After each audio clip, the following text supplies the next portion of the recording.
All right, here we go. Mob James, welcome back. Man, glad to be back, Vlad. Oh, yeah. You were one of our biggest guests of last year. You know what? That shocked me. I sent that little clip with everybody that you had on there. I think it was from 1 to 10, 1 to 7. And my family was like, yeah, right. Where you do this at? What you mean, where I do it at 13 million? And I said, 13 million plus watch Vlad and saw me, and I was like, wow. They was like, damn. So. I mean, the numbers are public. I mean, you could just go to YouTube and see the numbers. Well, my family ain't into that. My family, since I started talking, first started talking, they was like, they don't see nothing in that. I didn't see nothing in that. But speaking on, glad to talk. Let me let all of this out of me. So for them to see that, it was like a confirmation. My family is actually like proud of the shit that I'm doing right now today. And I appreciate you for that opportunity, because I don't think if I would have did Vlad, I wouldn't be where I'm at right now. I did Greg Kading, but Vlad put me right there. You know what I'm saying? After doing you, then I get Norman Steele, a phone call from him. He don't know me from nowhere. And here I am doing a podcast for a year. You know what I'm saying? So, and it's doing good. And I didn't believe in that. And this is the first time I ever did that. So, and it's doing real good. So I appreciate you. Well, yeah, you got the Gangster Chronicles podcast, which I watch, I listen to every episode. Do you? Yeah, every episode. Okay. Yeah, I think we'd be having some good stuff in there. I can show you my Spotify. You'll see there's, every episode has been listened to, at least mostly through it. Right. You're doing that with Alex Alonso and Reggie Wright Jr., who's currently incarcerated. Yeah, and we'll talk about all that. And you actually had a whole tour in Australia that you did. Yeah, loved it. Never been treated the way I was treated out there in my life. Those people are beautiful. I seen stuff that I wish we had here. You know what I'm saying? The food was healthy. The people out there, their skin was clear. You didn't see obesity. You seen everybody is in the gym. Everybody is walking. Everybody gets along with everybody. So, in every city I went to, it was the same way. Same way. It was just a beautiful place, man. That was your first time out of the country? Ever. Yeah. And you went to the farthest possible country, the 14-hour flight. Man, I didn't believe the flight is what got me, because that was a long time up in the air. I was scared as all outdoors with that one, because I didn't know what to do up there all that time. And then trying to sleep, I couldn't. Then I didn't want to drink. And then I just started watching TV, man. I was picking the longest shows. I watched Shazam like maybe 5 times, because it was like 2.5, 3 hours long. So if I get past this, I'm almost there. Right. So I worked it out, man. But it was beautiful. I want to go back. Well, you actually had kind of a situation in Australia. Yeah. With a white woman. Oh my God. Go ahead and explain it. Man, we were doing the show, and we was talking, so now we just talking to the audience and everything. This lady previously I was talking to her. She had her son there, which was a mixed kid. And she was showing me pictures of his daddy, in a casket and all of this. And I mean, she was cool, just general conversation. So during the show, she just, too many drinks, I guess. And she was just, I got a question. And Greg was like, 1 second, let them finish. No, let her talk. So when I said that, she said, why is it, how did we get ex-cop and a nigger, and the whole audience blew up? I didn't have to do nothing. I didn't have to say nothing. It just, everybody got up and No, she fucking didn't. No, she you got to get the fuck out. They was ready to beat her up. I said, she got a right to her opinion. Y'all don't touch her, don't touch her. And lo and behold, they put her ass out of there. Told her to go, you and your son, you got to go. Well, she showed you a picture of her husband in a casket? In a casket. Who shows pictures like this? She was crazy. You know what I'm saying? Like, but at the like, whole, Vlad, the whole time. Let me tell you about my dad. Here's a picture of him in his casket. Like, what? Who does this? What type of sane my baby person? Daddy, all my kids are mixed, and I'm just conversating. She bought 2 shirts. I signed the shirts. When she did the nigga thing, all these white people jumped up. All of these people got up and was ready to have at her. And I was like, no, she got a right to her opinion. I can't unfold at this point. I'm way out here. So I can't get oh, you stupid bitch. I can't do none of that stuff. So I let them handle it. And man, I was shocked. I was like, man, wow, really? For me? This actually reminds me, it's kind of funny that this kind of sprung in my mind, but just yesterday, there was a video that we posted of a white rapper, like a battle rapper doing a freestyle where he used the N-word. Let me go ahead and play it for you here. What reaction did he expect from that? What reaction did he expect from that? I mean, I don't feel sorry for him. No. I'm actually kind of annoyed he kind of looks like me. He's got a beard and everything. No. I don't want anyone running up on me thinking I'm this guy. Well, I mean, some people are just stupid like that. You know what I'm saying? Just because you rapping and you in a battle rap, you think you can use a choice of words like that? No, you got to be smart and think. It might be repercussion with these black guys in here feeling a certain kind of way. You know what I'm saying? Which I take it personal, but we call each other nigga every day. But when a white man said or a white person said, it's wrong. We know where we come from. We know why they use the word, but I mean, it is what it is. He shouldn't have said that, man. No, I don't feel sorry for him for what happened to him. He should have seen that. And he just got chin checked. Yeah, he walked away from that. Yeah, he'd have got his whoop around us. I mean, were you really insulted when that woman said that? Kinda. She used the hard R and everything? Yeah. It was, she took me by surprise because all of these people, how they treat you.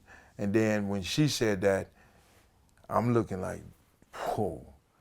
Now, is this what these people really want to say to me? But when they attacked her, it gave me like, okay, I'm cool. So I don't have to trip. So it worked out real good. Well, I want to get into some current events. Yeah. This is something that you guys do on the Gangster Chronicles. Yeah. Well, since last time that we talked, Tekashi 6ix9ine got sentenced. Yeah. He got 2 years. Yeah. Number one, what do you think about that 2-year sentence? It's happening every day. It's happening every day. And I think it's sad because, the police play people. To give him 2 years and then to give them the time that they gave them when he is a part of all of this, what it tells you about your justice system. They let cats go that they know committed a murder. But we want him. If you give us him and you testify against him, we'll let you go or we'll lighten your sentence. I think it's backwards. Now, all the shit that this dude did, man. Well, I actually did some research on the trial, and I have a breakdown of everyone involved in it. Yeah. So he got 2 years, like I said. 10 people took plea deals. Bat got 20 years. Shoddy, who was kind of like his right-hand man, 15. Got 15. Mel Murder got 11. Roll Murder got 5.5. Crippy got 5. Ish got 5. Kuda B, I don't think he's sentenced yet, but he's facing 5 years. Right. On top of that, 2 people actually took it to trial. That was the trial that he actually took the stand and testified against him. Both of them were found guilty. Harv is facing life in prison, and Nuke is facing 20 years. And he got 2. I mean, in fact, Kuda B, so there was a video that surfaced which has him essentially putting a hit out on Chief Keefe, saying, I got 20,000 for you to go shoot at him or something, right? The shooting happened. The guy who did the shooting got 5 years, and the guy who sent him to do the shooting got 2. Like, backwards. You see what I'm saying? It's backwards. I think that it sends such a skewed message to the world that says, go ahead and create as much chaos as you want. Go ahead and get a bunch of guys to do a bunch of dirt, a bunch of crimes, a bunch of violence, a bunch of shootings. Because those shootings were happening, everything. Robberies were happening.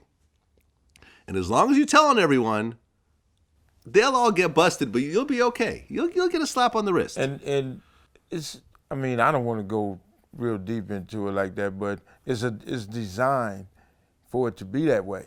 You know, somebody ain't gonna want to do that life, so that somebody is gonna spill the beans. You know, it's just so crazy. We know all of this. We know all this shit that's going on. We know how the police work. We know how the feds work, but we still do it, knowing that this is the chance. But then we bitch up and get to whining and crying when it happened to us. You know what I'm saying? Tekashi, this little cat should have never been in a organization such as the Bloods. You know what I'm saying? Getting down like that. Here go a cat that got money, paid his way in, and look what he cost. Well, doesn't this kind of remind you of another person who joined the Bloods and paid his way in and had a bunch of people do a bunch of violence on his behalf? Just like Death Row, man. Just like Death Row. So would you compare Tekashi to Suge Knight in a certain type of way? The way they handled their business, conducted business, I'm not gonna put Suge on no that snitching type of shit. Yeah. I wouldn't put him there. Yeah, no, we're not talking about that. Suge did not snitch on anyone that we know of. I wouldn't put him there at all. Right, but in terms of their overall positions. No, well, it's a difference because when Suge came and got somebody that was familiar with the hood, and he took that one person, which is me, and tried to create something else. And then Death Row just fell in his lap. Right, well, that's what Shotty was. Shotty was the connection to all the 9 Trey Bloods. But when Shotty went in there, Shotty got this cat with the money, which is 6ix9ine, and they out here just robbing people. They out here doing stupid shit. 6ix9ine don't have to do that. You know what I'm saying? But it wasn't no females involved in that shit. It's similar, but it's not the same. You know what I'm saying? And I say that because you got all of these rappers nowadays trying to get into a gang. Why? You cats got money. Y'all don't have to do that. Y'all ain't children. Y'all ain't 17, 18 years old. It's too late to try to jump in the game, be a gang member at 35 years old. You too old for that shit. You got money. Live your life. And you know, a lot of these cats is making mistakes like that. Well, and this is something that kind of hits close to home with you, being that you were in a bike club for a long time. Yeah. I'm not sure if this is brand new news, but apparently this is now surfacing.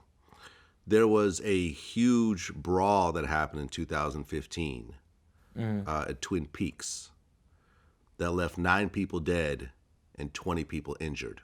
A bunch of bike gangs just had an all-out brawl. Are you familiar with this at all? Yeah. 9 people dead, 20 injured. 170 people were charged.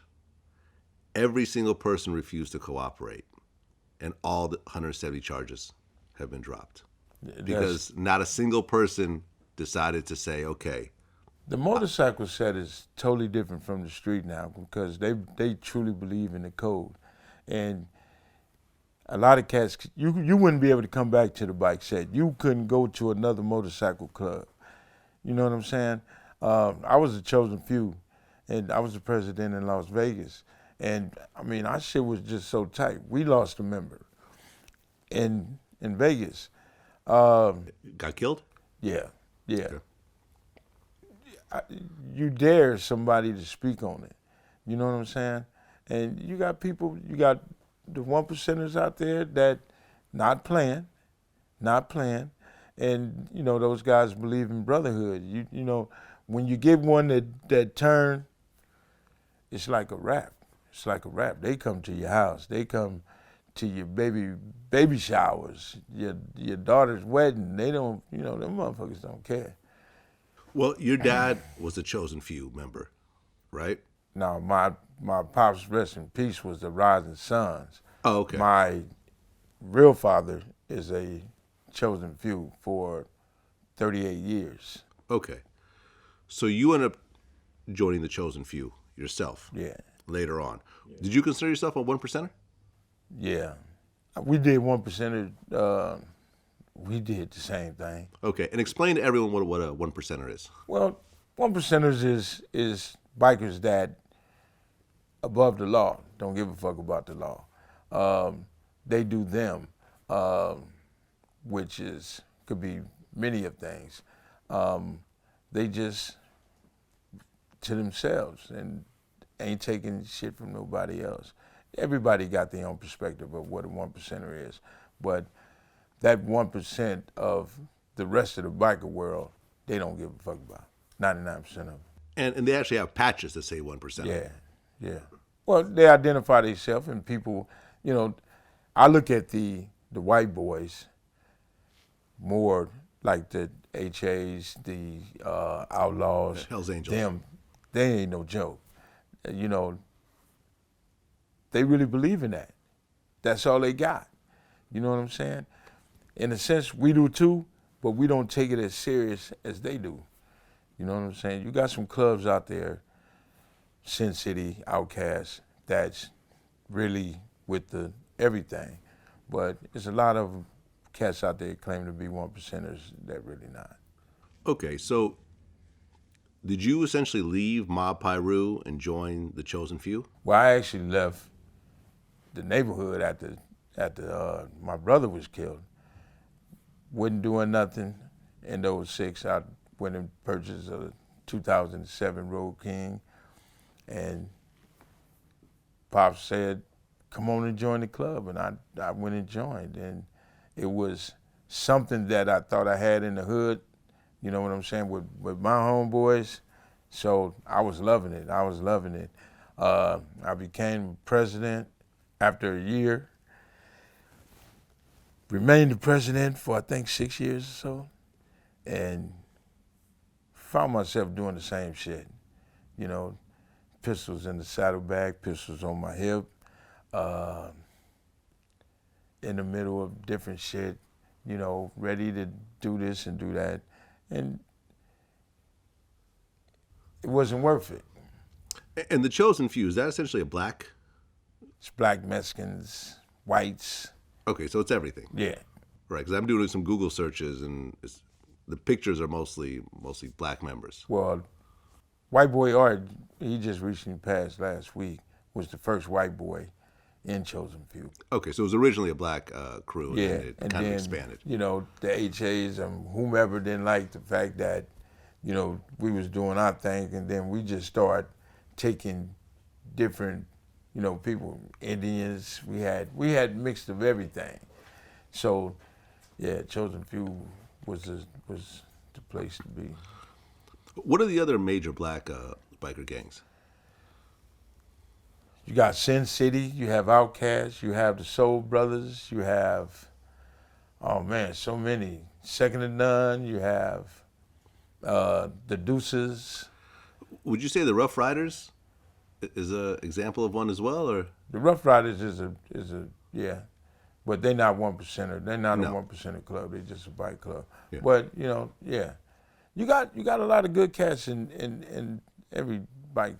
Every club. So you go and leave Mob Piru, you go leave a blood gang, and you join a motorcycle club, and it becomes a motorcycle gang, essentially. Well, I ain't gonna never label that as a gang. It was basically brotherhood. You know, us doing us and having dances and meeting certain women and you know going from California to San Diego to Denver, just on the runs. And then it turns into, you got a lot of hatred and shit inside the club. Brothers want to kill each other inside the club. So if this is what I signed up for, it's time for me to leave because I don't need this part. You know what I'm saying? I'm not going to prison for, somebody I'm riding side by side with that I would give my life for because I'm wearing this patch. This patch means everything. You have people that want to take your patch. You have people that really try to destroy your club. So I'm in it 100. So come take my patch, I have to kill you. Come take my patch, you're going to see why they call me Big J, and you're going to see him. And I don't care where I went, how I rode, I'm pistoled up all the time. Did you guys get into actual fights with other, bike gangs along the way? I call it a fight when both clubs is fighting at each other. Right, that's what I'm saying. I say beating people ass, or beating up people when they don't fight back. We did a lot of that. Some clubs, some people didn't fight back.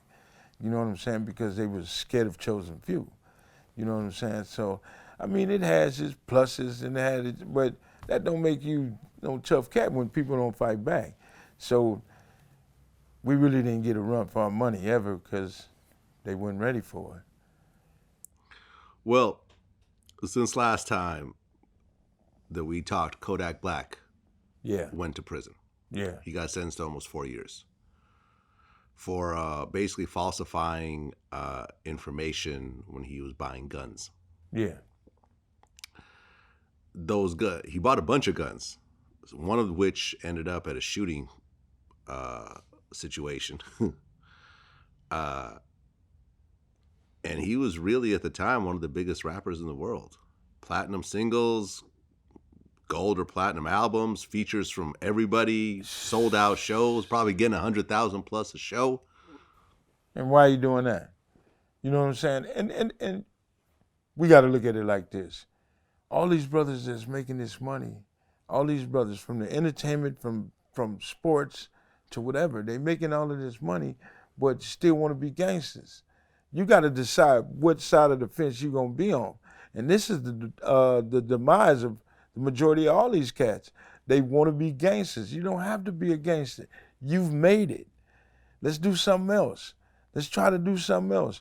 Man, since I've been doing this, Vlad, I have I buy blankets. I've been giving it to the homeless. I hit a 7-Eleven or wherever I see homeless people at, I stop, park the car, get out.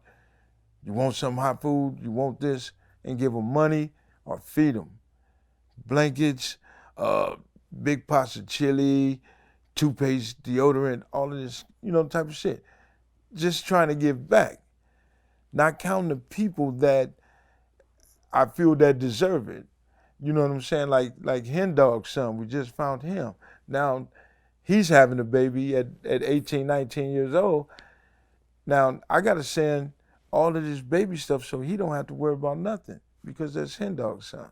So I know what I have to do. You know what I'm saying? I can't fall back and slip into this BS. We got too many rich cats out here that just want to be in the bullshit. Why? These dudes need to check themselves, man. It's a better way. Yeah, Kodak just had a long history of arrests.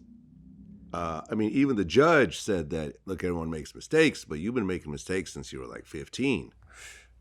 And that's going to follow you. You know what I'm saying? Yeah, so now he has almost 4 years where he's going to lose probably tens of millions of dollars. Well, shit, he had the money anyway. He had money and didn't do the right thing when he got the money. Now he in jail. You know what I'm saying? Just look at it. Your Suge Knights and all of these cats, your 6ix9ines, all these cats got money. To be in the limelight, I don't want to be in the limelight I've done that. And these cats don't have to do that. You know what I'm saying? But why? It seemed like it's a plot to me The government is sending these people in here to be gangsters and I don't. Why would they do it? Why would they do it? Muscle memory? You're used to doing things a certain type of way your whole life? Stupidity is a motherfucker. It's a mug. I don't want to curse, but stupidity is one thing. To come from where you were to having it is another thing. And then understanding what you got and then make good of that. These dudes ain't doing that. They getting rich. And now I want to surround myself with 400 guns. You can only shoot one at a time. You don't need that. Yeah, I think the most prominent example of that was Chris Brown. Chris Brown, who grew up in Virginia, comes to L.A. and starts claiming blood, throwing up gang signs in the club and surrounding himself. Like I said, you don't have to do that because your entourage do it. You pay them to be the gangsters. I don't have to be the gangsters. And these cats, if anybody in your entourage don't come get you, grab you and walk you out of a situation and let whatever happens, then they not good for you. Come on, man, you the money. We got to understand, this is the money. Right. Well, like the Tupac situation, of yeah, course. What Chris Rock, why do you want to be like this, man? Chris Brown. Yeah, Chris Brown, you got money. You in movies, you don't have to be a thug. You don't have to be a thug. But there's that allure, like that for some reason. And I personally don't understand. I mean, look, I interview and I'm ended up being friends with Crips, Bloods, Colombo crime family people, like right. hitmen, like all that. Never once did I ever want to get involved in none of that. No. We come in, we do the interview, we may form a relationship afterwards, but I never touch on any of the stuff they used to do before or try to get involved in or try to get them involved in whatever I have. Man, like, if I ever have a problem, I'm not going to call one of my, gangster homies to go try to handle it. You see what I'm saying? Because it's like now you're kind of in bed with them and, it starts to... Well, you're in bed with them already. You know him, you're guilty by association. But what I'm saying... Yeah, but, I know them, but we've never done anything outside of interviews. Yeah, you see what I'm saying? I don't want to have a situation, let's just say that one, and I've had situations where someone who's gang related gets mad at me for some reason. I'm not going to call some other dude from some other set to go handle that. Why not? Because now that other dude, I owe them a favor. You see what I'm saying? Like I'm now, they could turn around and start, how should I put it? They could potentially start extorting me over that situation.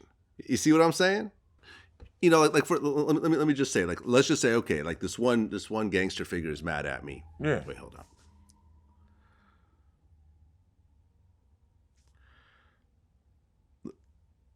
This one gangster figure is mad at me for whatever reason. So I call this other OG that I know to go handle it. And he handles it. Now he has an artist. I want you to interview my artist. I want you to do this post. I want you to do this. When does it end?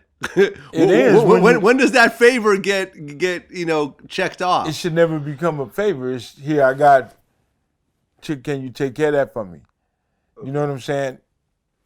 I got paid for doing that. That man don't owe me nothing. Okay, so you would handle situations, you just get paid.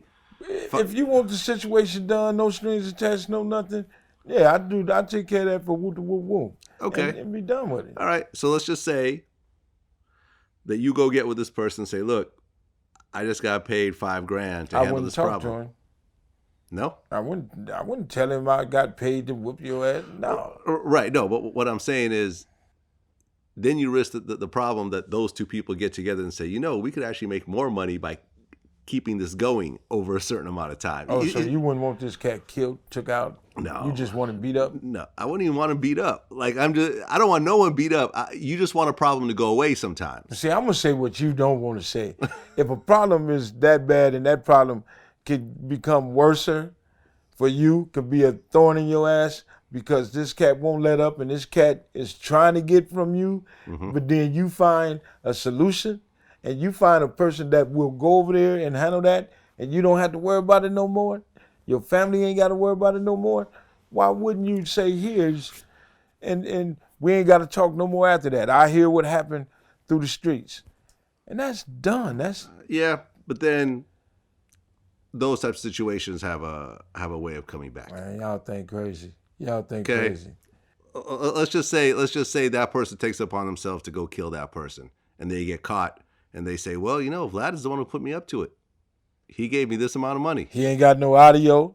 He can't say Vlad give him that money that I just give him that. We can't, man. It's not that easy to get caught up in some shit that you deal with. Murder for hire? People don't get caught for murder for hire plots? Not everybody. Unless they sitting there telling and they hire a police to do it. Well, I'm not even talking about murder for hire. I'm just talking about handling problems. In general, handling problems. The way I look at it is like, look, I have some close friends, some really close friends that I've known for 10 plus years that will have conversations with people. Yeah. Other than that, I'll have my own security. I have, I'll pay actual security and so forth. And if I have to go to the police, I'll go to the police if it gets to a certain point. And that's that. I'm not going to take someone who I kind of know and have them get involved in something and potentially create more problems on top of problems. Because that's how the mob would do it. And this is one of the reasons why these people in this industry have issues, because they're thinking just like you. You know what I'm saying? If they wasn't thinking like you and thinking like I'm talking right now, man, they could have got rid of Suge a long time ago. They could have got rid of all of these guys that's beating up these people in the industry and forcing them to sign them, taking money, and all that shit wouldn't be there. Yeah, I never quite understood how Suge was able to bully people with money. He was a smart individual. Suge had what you call he had a conversation. And I've always tried to figure out how did Suge take all of these gang members, these penitentiary cats, and get them to do whatever he wanted them to do. How did Suge take all of these guys, and when he went to jail, one phone call, y'all park the cars. If I ain't having fun with y'all shouldn't be having fun. And and the cars were parked. How did he do that? How did he do that? I don't know. I'm going to tell you how he did it. He did it by thinking and then letting us know or think that when we come home, everybody getting a bonus, we're going to get new cars, we're going yada, yada. So everybody wanted to stay around to see this happen. This is my theory. Now, everybody wanted to stay around because we didn't have nobody had no other choices but to stick around and give up the cars because they wanted and expected more when he got out. So everybody sat on their ass until he came home. It's just a dangling carrot situation. So I'm going to hold out and wait to see what he got from me. Maybe it's more money and a new car, a different car. So, well, I guess this is the part that I don't understand. Like, whenever I saw Suge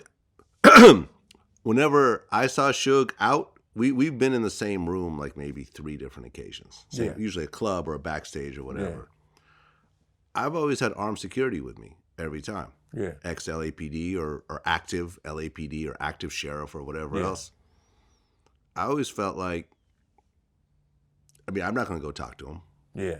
I never wanted to just because of all the, the stories I had. But I felt like if he ever, let's just say he had an issue with me and he tried to approach me,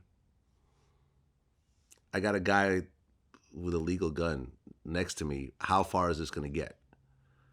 You see what I'm saying? Like at what point, like, I'm not thugging it out. I'm not, it's not going to be some, whatever. I have a guy who's legally carrying a gun, who could legally shoot you, and will take the stand and explain why he did what he did. But that's a cold thing because the guys that he had pistols. Okay. Not knowing that your guys are police officers. Right.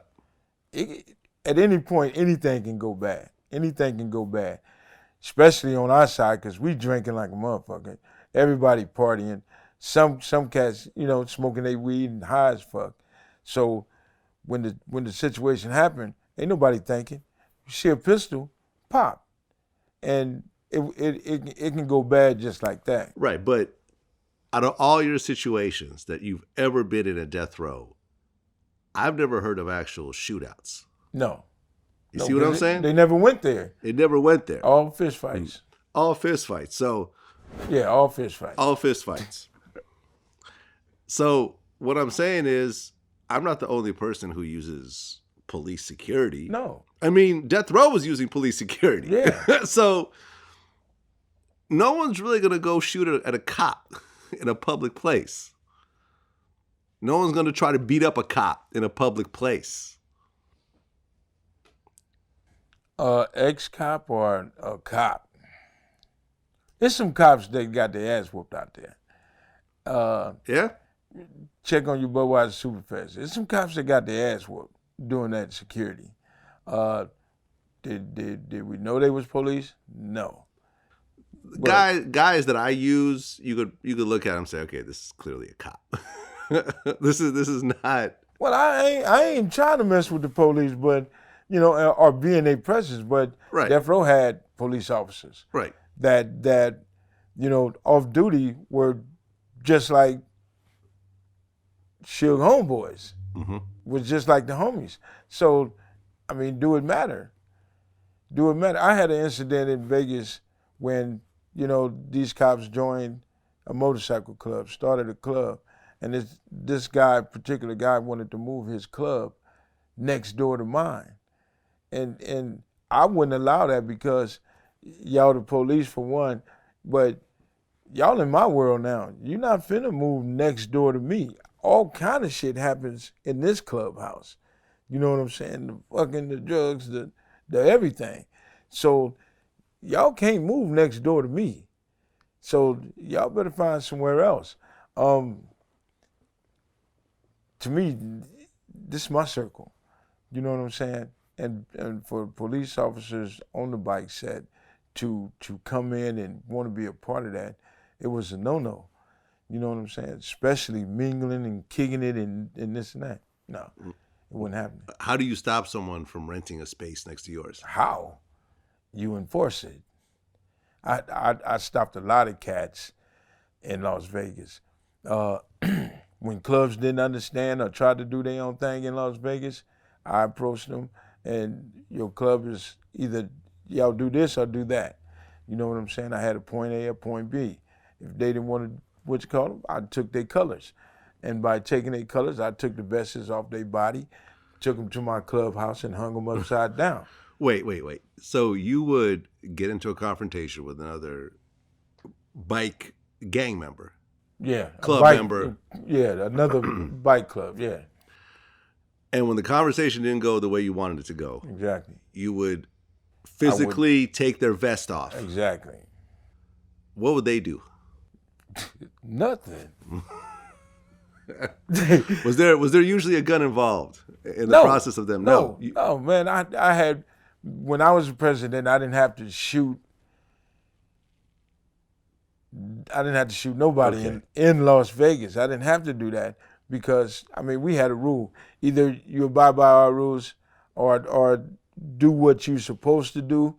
And if you didn't do that, then the only other one is to take them colors off. You are no longer here. You cannot wear those colors in Las Vegas ever. You know what I'm saying? Some clubs I shut down. I just don't want to see the colors no more. If I see the colors, I'm taking the colors.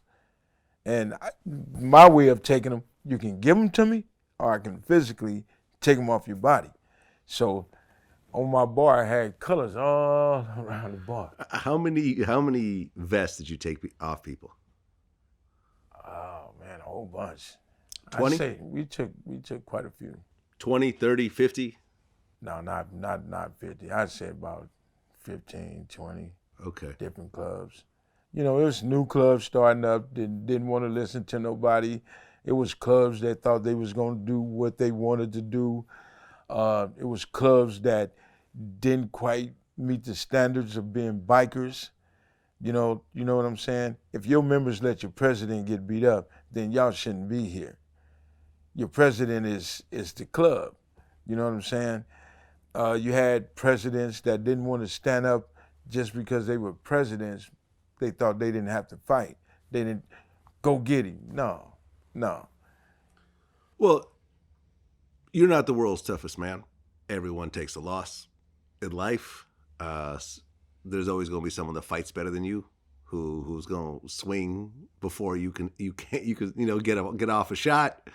That's just life. When that day comes, it just happens. So you never took an L that whole time? No, hell no. Okay. No.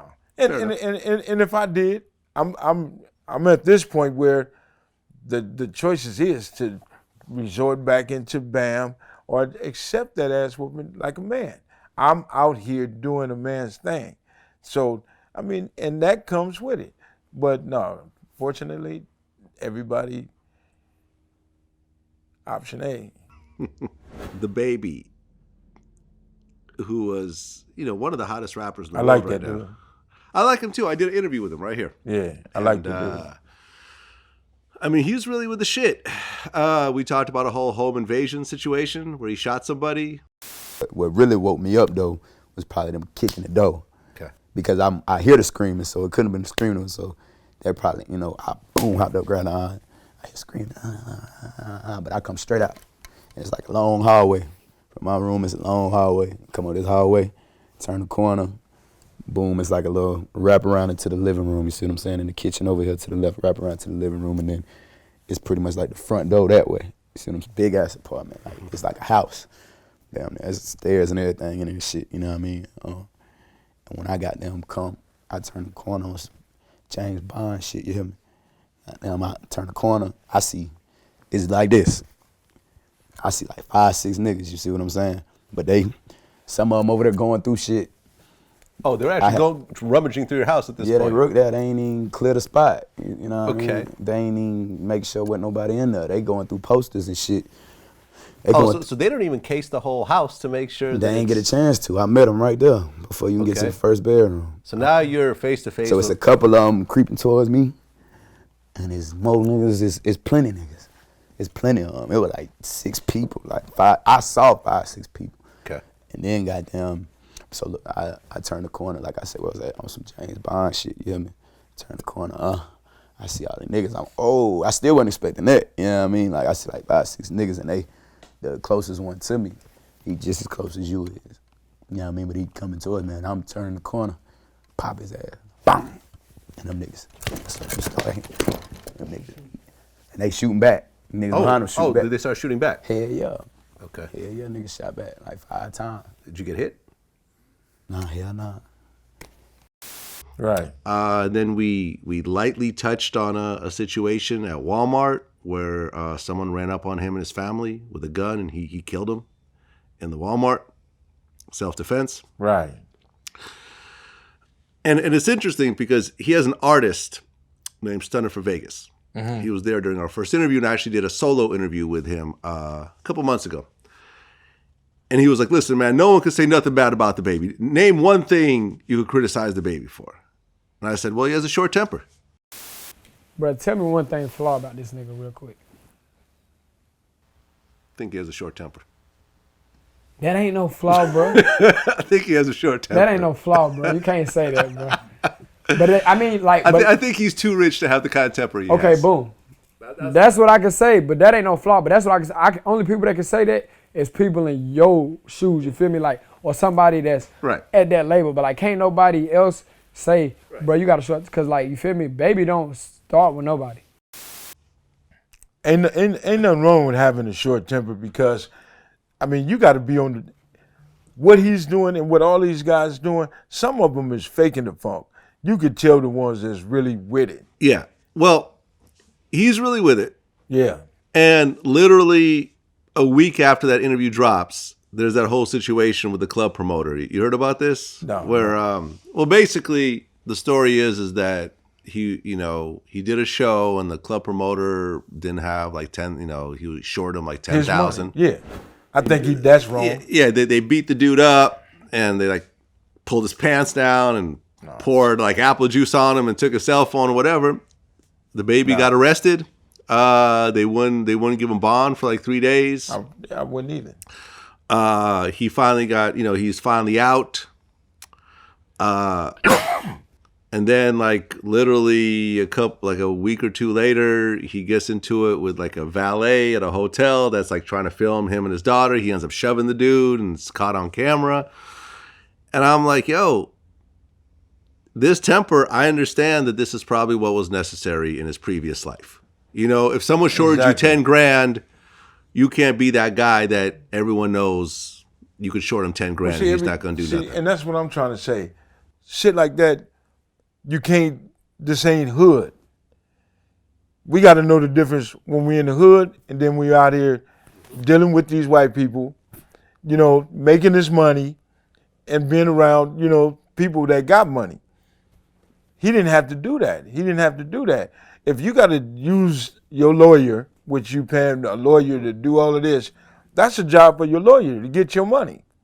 You know what I'm saying? It's owed to you. But, I mean, just being and having that mentality, oh, you think you're going to short me? It makes you react quicker. But, man, just, baby, that's a smart little dude. You could tell he with the business. He should stop and say, damn, I don't have to prove myself to nobody no more. I made it. I made it. So if he just start doing some things different, he'll be all right. But the gangster mentality you're not gonna last long in the business. It's not gonna last. And the reality is that when you're making millions of dollars, you're gonna lose 10,000 here and there. That's just what happens when you're dealing with that much money. It happens, but if you tell me, because I'm working for this, I'm out here performing for this, that money is due to him. So if it's due to me, get it to me. Don't think you finna cheat me. I'm not saying that you shouldn't go get it. This is where you get a lawyer. Yeah, you know, exactly. this is where you, you know, you could, I don't know if you could file a criminal charge against it because that's technically theft, isn't it? In a sense, however they put it, it's his money. It's his money. He should go and get it. But trying to get that 10,000, my guess is he lost millions in the process. Yeah, and that's where we need to learn. That's because, where we need to understand the game. You know, you never know. Pepsi might have been looking at him for their next commercial. And then they see this and say, a lot of people ain't looking at him now. Right. I mean, some people are scared of us, period. You know, and I'm speaking as black men. They scared when they see us walk across the street and coming, you know, either tucking that purse or clenching their pocket. People just gonna be scared of you. And then they're intimidated by the way you look, the way you dress. So those are points taken from you already that you got. So we gotta think like Baby and all of these other brothers out here that's making that money and being successful. You gotta change your attitude because you're in a different world. If you don't do that, you're gonna be treated as you was treated in the hood. Yeah, like I interviewed Boosie recently, and that dude is crazy. Yeah, he had our biggest interview. You were number 2. Yeah, he beat you by like 500,000 or something. Yeah, but you know, we talked about how if you look at the world as a whole, dark-skinned people get treated worse. True. Than lighter-skinned people, and True. You know, we talked about that. You know, he feels that dark skin causes more fear in people. That shit don't really bother me because I'm from Louisiana. I've been around this racist shit. The blacker the nigga, the lighter the trigger. My cousin used to say, the blacker the nigga, the lighter the trigger. You know, and that just come from, all kind of shit like, you pull over a clean-cut, light-skinned guy, most of the times they will want to hear him out. You know, if he's dressed regular, they'll still want him. It might not be as bad. But if you pull over a dark-skinned male and he's with regular clothes, and I done seen this as far as experiments, they tougher on you, bro. And he also feels that light-skinned black people are sometimes viewed as weaker, which is why sometimes they try to overcompensate. I don't believe that. Okay. I think it's all the same thing, but people just have they different opinions on darker people. Right. We look more aggressive than a light-skinned Right. person. You were a dark-skinned man. Yeah, and your brothers as well. all dark-skinned. All dark-skinned. And people are afraid of, dark-skinned men. You know what I'm saying? Especially the facial expressions that they carry, the way they walk, what these cats call it swag or whatever. They scared. It's not my fault that they scared. How does that make you feel now when you're 50-something years old? 55. 55 years old. You're not trying to hurt anybody. You're a grandfather. Right. You do a podcast. Yeah. You go to Australia. None of that BS you used to do. You're walking around and these people they cross the street. Exactly. You could see the fear in their eyes. Yeah. How does that make you feel these days? I mean, I'm used to it. And now to each his own. I think back in the days, the way we used to deal with it is like taunting. We used to fuck with people like that. When them old ladies hold their purse like this, we all in the line buying food. You don't have to hold your purse like that. Snatch, give it here. We'll play some shit like that, and then they be doing this shit. I mean, and just make them look foolish. I had one white lady that was giving me my money, but she did it like this. Fucking, do I look like I got germs on my hand? And you scared of me? And do shit like that. So, I mean, you just let them know that they're stupid. You know what I'm saying? And I might feel the same way about you, but I mean, it is what it is, man. You're gonna be scared regardless. And there's nothing to be scared of. But you have people that you should be scared of. So it's a balance, man. But no, it don't bother me no more. Well, unlike the situation with me where I didn't actually say what you thought I said. Yeah. There's a situation with Boskoe100 where you actually did say something. So apparently Boskoe, who I've interviewed as well a couple of times here, he went on Gangster Chronicles. Yeah. He was a guest, early guest. Yeah. I have not personally heard that episode. Yeah. But from what I understand, he was very respectful and shaking hands the whole night. Shaking hands. That dude, and I thought he was real cool. But, we was going to use him as a third wheel with Reggie. We was going to use either him or Spider Loc. When the boss decided not to just throw somebody in the seat, I don't know if he got wind or whatever, he goes on his show and this rat motherfucker and this Reggie a rat and wait a minute, this dude was just bam. So I felt we need to holler at this cat, and then he get to talking about my brother. You know what I'm saying? What did he say about your brother? He said that I spoke on Buntry, telling what Death Row doing, and wait a minute. For number one, this is my brother. You don't know nothing about my family.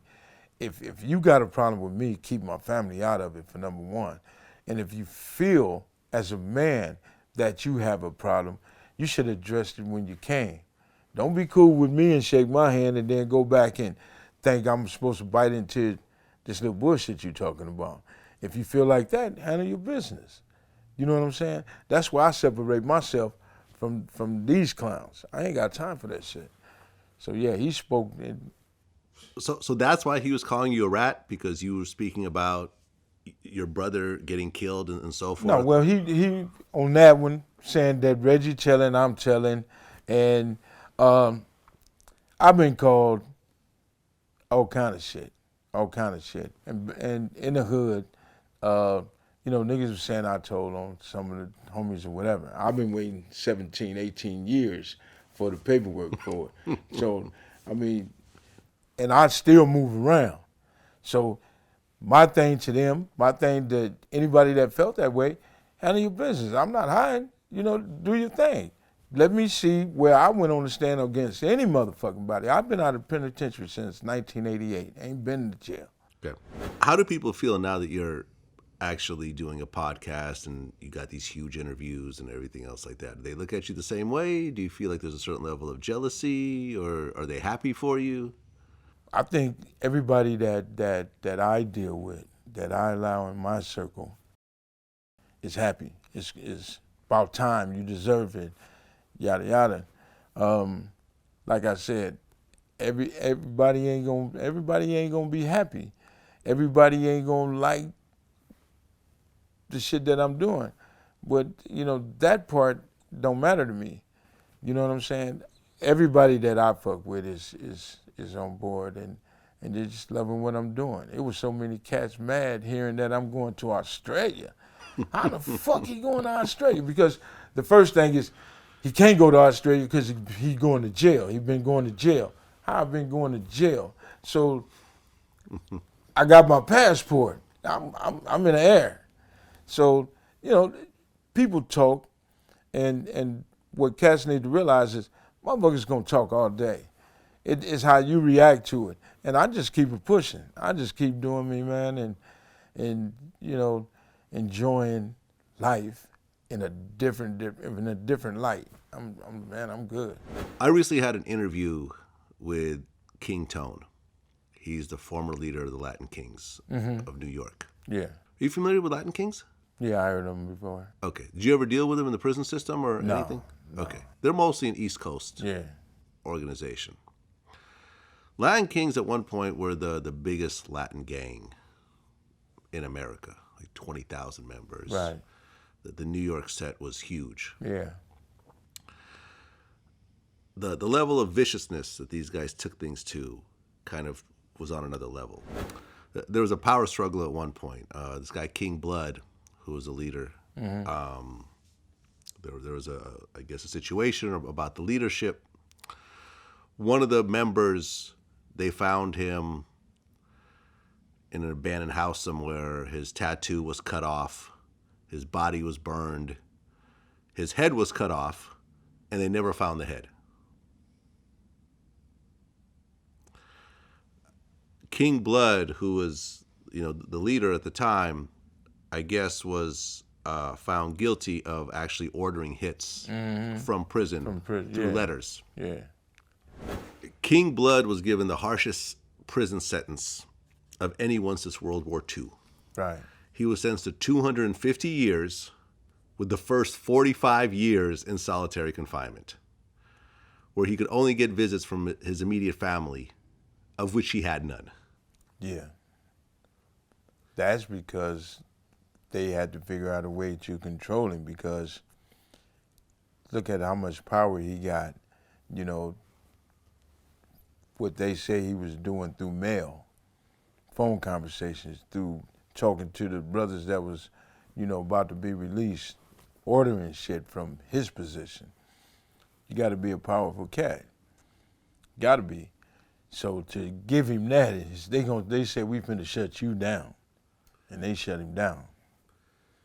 Yeah, you know, King Tone was like almost in tears talking about the situation. He's like, yo, he don't have anyone to give him a hug or, you know, anything. Like 45 years of solitary confinement. That's like locked down. When they talk about King Blood, a sinner that's still buried alive, I get emotional. That's my nigga. I love him. And guess what? You want to know something? Never met him. Never touched him.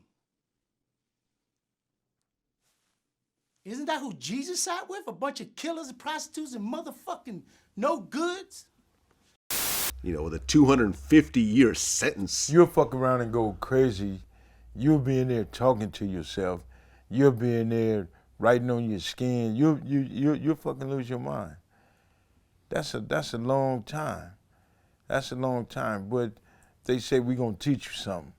You know what I'm saying? So he was an example. That's all he was. Yeah. He was an example. Have you heard, did you know anyone who got some sort of ridiculous amount of time? You know anyone who's gotten life sentences? I know a whole bunch of people got life sentences. How many people do you personally know that got life sentences? God damn, man.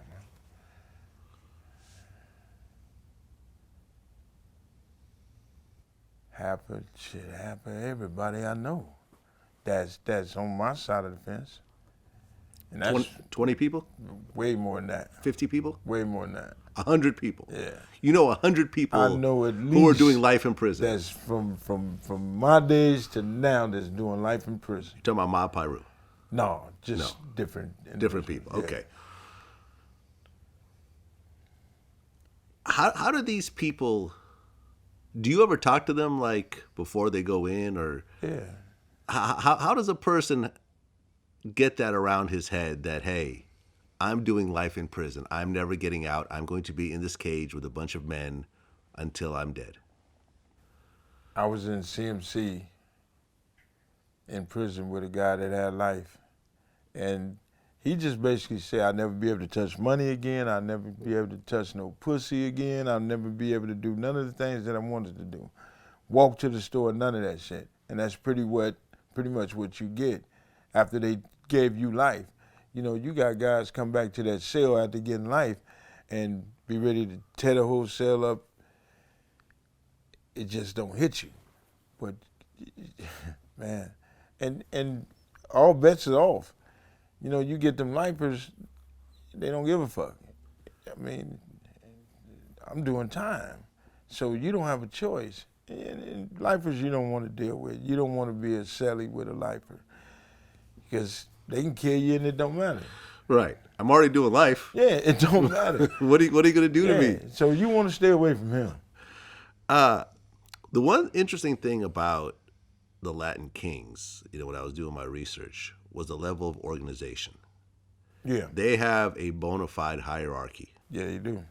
They have a set of rules. Organized. People follow those rules, and this is why they were able to get to the levels that they got. Right. Now, in some of your own interviews, you even said that in your set there was no OGs, there was no leaders. I didn't consider none of us to be the leader, or, you know, OGs is just, to me, one of the guys that's older than me, that's been here longer than me. You know what I'm saying? His level of gang banging is totally different from mine.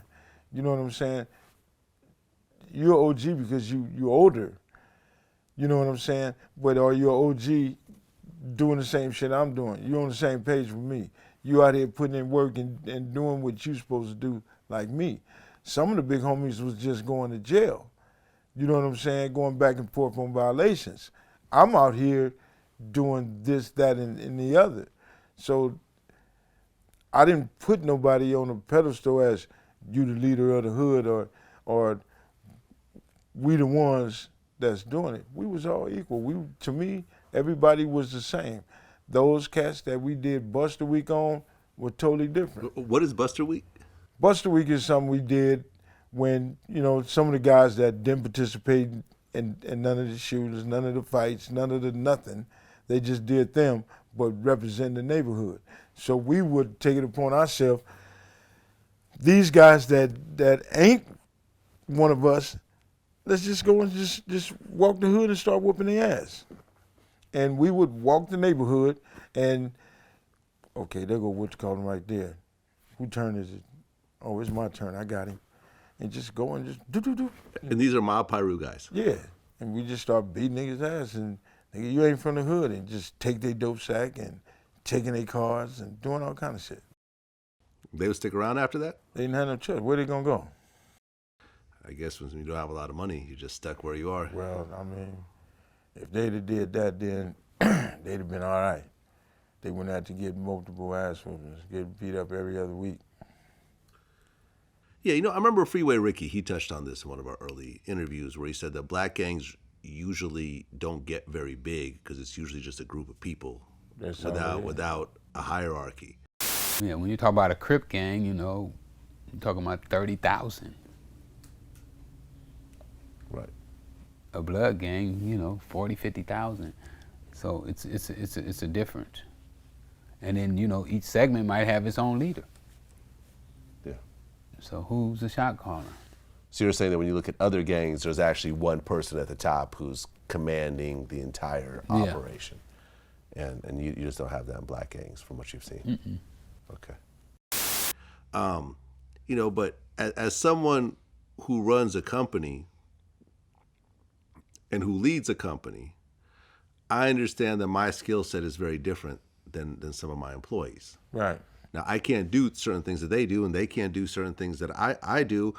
And over time, I've become a better leader, and I've learned how to conduct myself, and I've learned how to negotiate certain things and so forth. Why was there never that in the gang structure? Because some people are just more level-headed than others. Some people can strategize better than others. Some people are getting better at getting money than others. You had that. You had that aspect of it. Organizing, let's say, drive-bys. You had guys that do that. You had guys that knew how to hunt people, you know, do drive-bys without the reckless driving and all that bullshit. It just wasn't, we sat at a table and let's conduct this happened, we need everybody to go whoop wham bam. We didn't have a leader. Everybody did their own thing.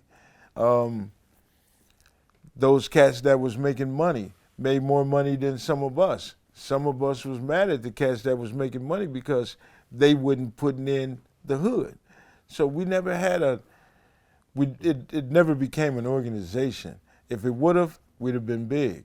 We'd have been good. I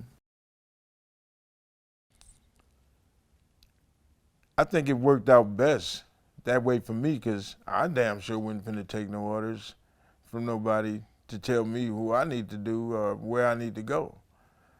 So it worked out good. Well, Suge kind of became a leader in a way. Leader of what? You know, I think Greg Kading touched on this, where basically, although Suge wasn't Mob Piru before, once he came in with all the money, he essentially became a leader of Mob Piru in a way. No? Totally different. Suge paid people to do certain things. Didn't make him a leader of the Mob Piru. Suge wasn't calling meetings and all the homies came and congregated. Suge wasn't when he came through the hood, Suge was looked at a superstar. Like, oh, that's Suge Knight, that's Death Row, woo woo. They looked at that. They didn't look at, oh, that's the big homie, all the big homie with the business, and never that. You know, so Suge Money was an influence for all of those guys and everybody to come in. So without the money, you're nobody. You just Suge Knight. Lived in the hood. Never gangbanged, never did nothing. So a leader? No. He had Death Row. He had the homies working for Death Row. And he paid for the services of us, which everybody thought was cool and accepted what he gave. He was never a leader, a shot caller, period. Well, I had Melvin Farmer on my show. Mm-hmm. He was one of the founders of the A-Tray Crips. Okay. And he says something interesting.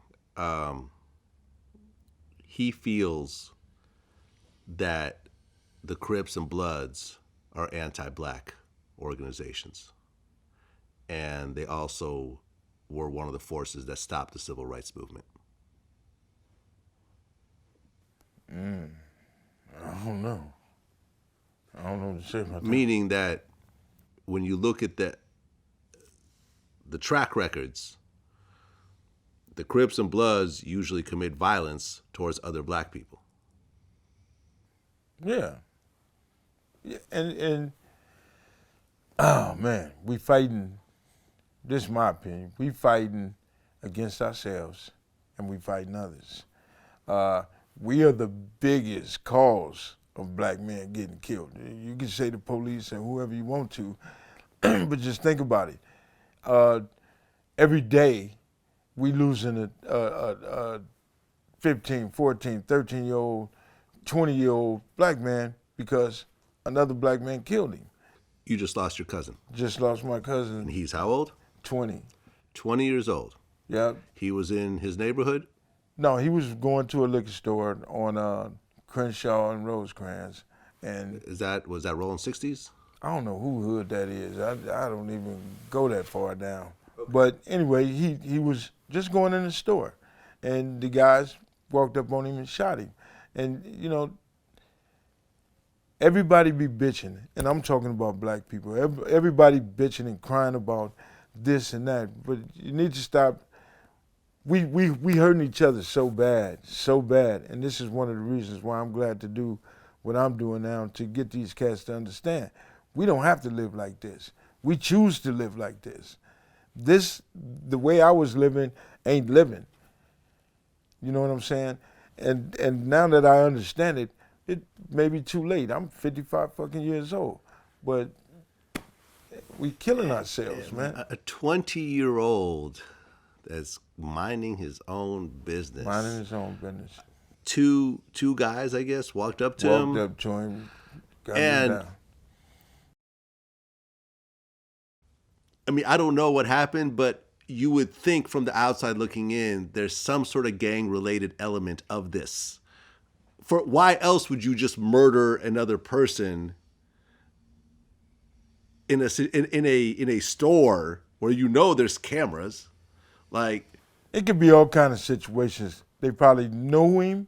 They probably say, "What you doing in our hood?" You see what I'm saying? Like, I'm not saying that your cousin is a gangster. I don't know him. I'm not going to disrespect him at all. I'm just saying that when you look at the situation. Yeah, he wasn't no gang member. Right, but when you look at this situation, there has to be some sort of gang-related element for someone to get killed in that type of fashion. Yeah. A fucking 20-year-old, man, like... Man, like... I ain't even want to mention it because I don't want to... Every time I come over Vlad, but... Man, like, he can't even legally drink yet. He can't do... Well, now he can't do nothing. Can't do nothing. And it's just... You know, you got all of these guys out here trying to stop the violence. You know, we had the Kitchen Crips and the East Coast on the show. You know, they stopping that beef with the East Coast and the F-13s. You'll never be able to stop this shit that we started.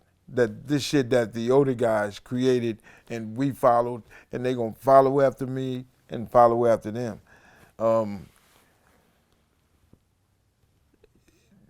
Man, you got me witch come now. It's sad, man. It's a 20-year-old just losing his life. Like, it's crazy. It's horrible. Did he have kids of his own? No. And you know, I can't call... I lived that life. I lived the life of going out shooting people. I lived that life not giving a fuck if I killed you or not. I lived that life. So I can't sit here and be a hypocrite. I can't sit here and be this person to say, oh, they fucking up and they this and that. So how do I react to it? Man, we just need to stop doing what the fuck we doing. Because I realize that by hurting this person, whether this person was killed, whether this person lost a leg, whether this person lost an eye, I'm hurting your family, your moms, your pops, your sisters, your cousins. There's so many people affected by your death, my death. You know what I'm saying? And I realized that when my brother was killed. So many people cried. So many people in my family felt that they lost everything. You know what I'm saying? Because of the things that Alton was doing for them. You know, some cats in prison, you know, felt that, you know, man, we lost a real one. You know what I'm saying? So just seeing the effect that what this gun gonna do to not only the person you doing, but everybody else, you gotta want to stop. Did they catch the two guys who did it? No. They're still out. Yeah. Pulling up here, they were leaving the hospital. She had just identified his body. And I mean, it's crazy, man. It's crazy. Let's just say those two guys walk in the room right now, sit down next to you, and be like, well, our bad, homie, but we're doing what you used to do. You asked me to keep it 100? Yeah. It wouldn't be nice. It wouldn't be nice.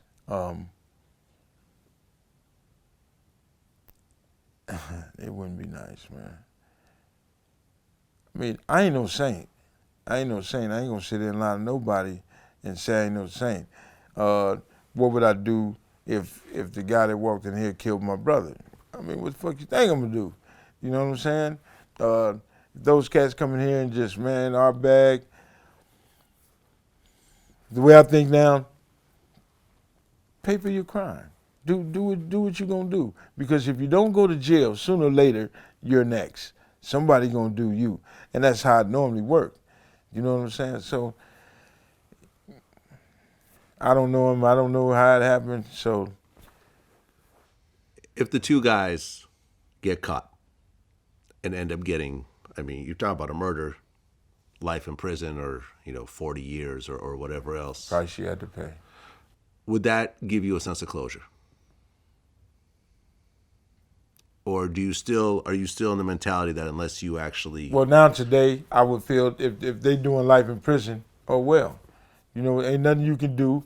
Don't go and retaliate on their people for some stupid shit they did. You know what I'm saying? It's crazy because the shit that I used to do, we had a gang in Compton that every time I went and did something to them, they came and they did it to our house. Or I went back and did it to their house. Or we seen each other, we had a shootout. Retaliation is a motherfucker. You know what I'm saying? And if you ain't prepared for that or think that ain't coming your way, then you living in a different world. But it shit happens. Like I say, I can't be this person to say, oh man, they fucking up. I did this. I'm a hypocrite if I say they out of line. I can't do that. Yeah, I remember when I interviewed Trey D, he went into the story about how he got shot in the back. So I walked back out and was getting the change from rocking. When I walked back, it just got some kind of like funny feeling. And I looked back at the dude and he was jacking off a little automatic weapon and he just started popping. So I was right in front of the car, so I ran away from the car. I ran back past him into the store so I would draw the fire away from the kids. And he shot me in passing, shot me in the back. Lungs collapsed. I had a catheter, and my shit had to get 32 staples in my stomach. Yeah. And his lungs collapsed. Yeah. And I asked him a similar question. The guy that shot you came in and said, yo, my bad, homie. I was doing what you were doing. And he said, I'll shake his hand. I said, yeah, because I was doing the same thing. He'll do that now. Yeah. Back then, no. I've been shot 4 different times. I've been shot right here. I've been shot right here. I still got bullets in my hand. I've been shot in the back here. That's a 9mm. That's a 38. This is a shotgun. I don't know what the hell this was right here. But I've been shot. I mean, shooting at people, I've been shot. So you never know what's gonna happen. You know what I'm saying? But I took them all. You know what I'm saying? My little brother Timmy, he been shot 13 times on one shooting. Well, you shot him once, right? I shot him once. Was that the first time he got shot? The first time he got shot by me. The second time he got shot 13 times. And then he got shot one time after that. He got shot 13 times in one instance? Yeah. And he survived that? Yeah. Damn. What was that situation about? Being at the wrong place at the wrong time and when people recognize who you is, back then, gangbanging was serious. Oh, that's whoop. And when they shot him, I think he hopped over a bar or the store clerk or whatever, and they fucked him up down his legs. He was fucked up. But it was like when I heard he was shot 13 times, I'm thinking these fools done killed my brother. So me and my moms get to the scene, and Officer Reggie Wright is there So I'm sitting here, I'm working with my grandfather up under the house, so I ain't got no shirt on. I got this little T-shirt on, and then I see all of these Crips right here. So thinking that my brother is in this store dead, my first reaction was to go after all these Crip niggas sitting right here. So Reggie and I think Officer McDonald, James McDonald, same name as me, and some other officers grabbed me, handcuffed me, and put me in the back seat of their police car. For your own protection. Yeah, and I didn't have nothing. But this is how I'm thinking, and my adrenaline is pumped, and I'm thinking my brother is in there dead. So before anybody could say something to me, my only thing was to attack. So when they handcuffed me and put me in the car, I'm sitting in here, and I'm musty from working up under the house, and I mean, but that's how I'm feeling. Retaliation. That's all I was looking for. You know, then my brother Buntry, he gets shot 10 times. He didn't make it. So it all depends. It all depends on, you know, if it's your time or not. But, man. Well, you know, we talked about Buntry quite a bit in our interviews. Mm-hmm. What I didn't know until I watched your interview with Alex Alonso was that your brother did 9 years for strangling a dog. The police dog. Okay. Can you talk about this whole story? Huh? Can you talk about the story about what happened? Yeah. Him and a couple of the homeboys went to this when they came out with the CC Rider shit, and niggas wasn't having it. You know, they had a big meeting at a park, and the police was patrolling it. Now, my brother and them finna go over here and, you know, whatever. And see the police, they takes off. A Mexican lady in front of them, they blowing the horn for her to move. Why y'all didn't go around the lady? The car they driving don't have reverse. So they can't fucking bag up. It's a funny story. They stupid as a motherfucker. So they couldn't bag up. Now here come all of these police, so they all jumps out the car and take off. My brother is up under a house, hiding. They tell him, come out, we'll send the dog in after you. He don't respond. They let the dog go. The dog goes up under there to get him. So when the police hear the dog, he choking the dog out because the dog had him and he had the dog and he got the dog. So now he choking the dog out. Police go up under the house, because why the fuck the dog sound like that, I guess. I don't know. But he say after he choking the dog, he see all these lights on him. He let the dog go. Dog take off. Shoom. Go past the police. He gets out of there. So the police come and they hit him with the little sticks and whacking him and all that shit. And they drag him out. He go to jail.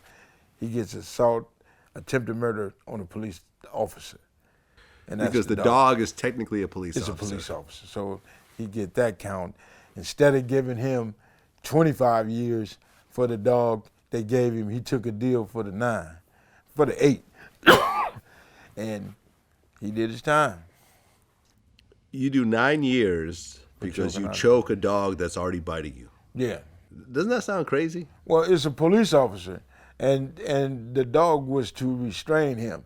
But you think I'm gonna sit here and let this dog drag me out by my arm up under a house? And the police is crazy with that shit. They say stop resisting. How can I stop resisting when you're beating the shit out of me? Right, or a dog is gnawing on my arm. And the dog is on him. So he wasn't finna let the dog eat his arm off. So, and he got the marks. He had the marks on him where the dog had him. Like good. Well, I guess while he was doing his time, that's when you hooked up with Suge. Yeah. And you're talking to him and you're telling him all these crazy, you know, stories of you partying and death rows coming up, and he's like, yo, save a spot for me. Exactly. Save a spot for me. And he didn't know Suge at the time. He didn't, you know, nobody really dealt with Suge in the hood.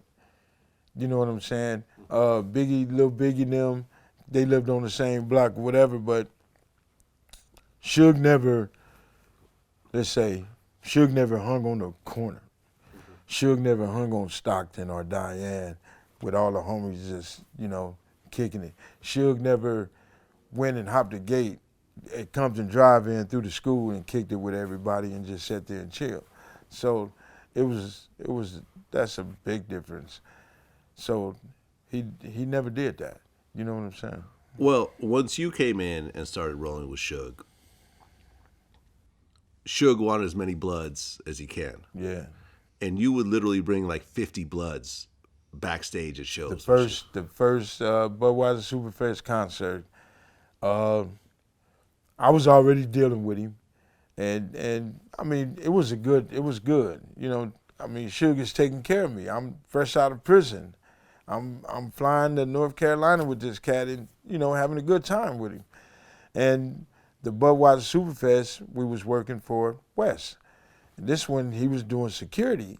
So, I mean, he come and asked me how many of the homies can I get, how many you want? And he said, get as many as you want, as many as you can. And it was Bounty Hunters, it was Lime Hood, Am Street. Oh, so it wasn't just Mob. Compton. No, it was all the bloods we knew. Well, we had the Bounty Hunters hanging on Pine Street with us because they was hanging with the homegirls and all that. Nigga, y'all want to go to a concert for free? Get in there, whoop whoop. And shit, everybody was loading up, and by the time you know it and seen the parking lot, it was like, what the fuck? All these niggas? And he was loving it. Well, during the early time of Death Row, there was the friction that started to happen between Harry O and Suge. Yeah. And, you know, the story's a bit hazy because Harry O allegedly was the person who financed Death Row. Although, when you look at, like, for example, Keefe D's book, or you talk about, you know, conversations I had with Reggie, that there was another guy named Pat, who was the real financer, but at this point we'll never know. But Harry O was a serious guy. Yeah. In L.A. Did you know Harry O at all? He had connections. Nah, I ain't never dealt with him. But he was like a major drug dealer in L.A. He was financing. I think he was the one that first put on Denzel Washington. Yeah, he was the man. He was the man. But you know what? And I can say, being at Death Row, and when Harry O was calling up there, it was pick up. Right, there was a special phone. Yeah, the red phone. The red phone. Pick up, talk to him. Then it just, as time went by, don't answer his calls no more. Right. Were you there with the situation at the studios where the two producers got beat up? Well, Nah, I wasn't in there for none of that. But it was over that phone. It was them talking. Oh, I remember one cat picked up the phone and answered and got his ass whipped. Yeah, you don't touch that phone. That was for other people though. Right. Well, Harry O, you said had hitters on his team. Yeah. So was Suge kind of worried over his own life, potentially doing bad business with Harry O? I think Suge was worried about his life in general because Suge was making a lot of deals and promising a lot of people shit that, you know, he was just forgetting who he fucked with, who he talked to. And a lot of people were getting mad at Suge because he didn't come through on his promise. And he just didn't remember. He had so many people that he was doing this shit with. And then he had cats that, damn, I'm tired of them in my pocket. You know what I'm saying? Type of shit. But, I mean, it was... Was there ever an issue with Harry O's people? Yeah, he had an issue with pretty much everybody. I mean, you asked me a question that ain't been asked in 20-something years. So I ain't finna. I mean, that's something that you really just don't put out there like that. Okay, fair enough. Yeah. Well, at Death Row, and you've touched about, you know, we've been talking about this a lot, is that a lot of people got hands put on them. A lot of people. I remember there was there's an interview I did with Teray. He's a journalist. He was on BET. And it also was a writer for like Rolling Stone and stuff like that. Yeah. So he goes into this kind of interesting story where he was doing an article on Dick Griffey, who was the president of Solar Records, I know who was partnered with Death Row early on. And he's hanging out with Dick, and Dick is always mentioning Suge.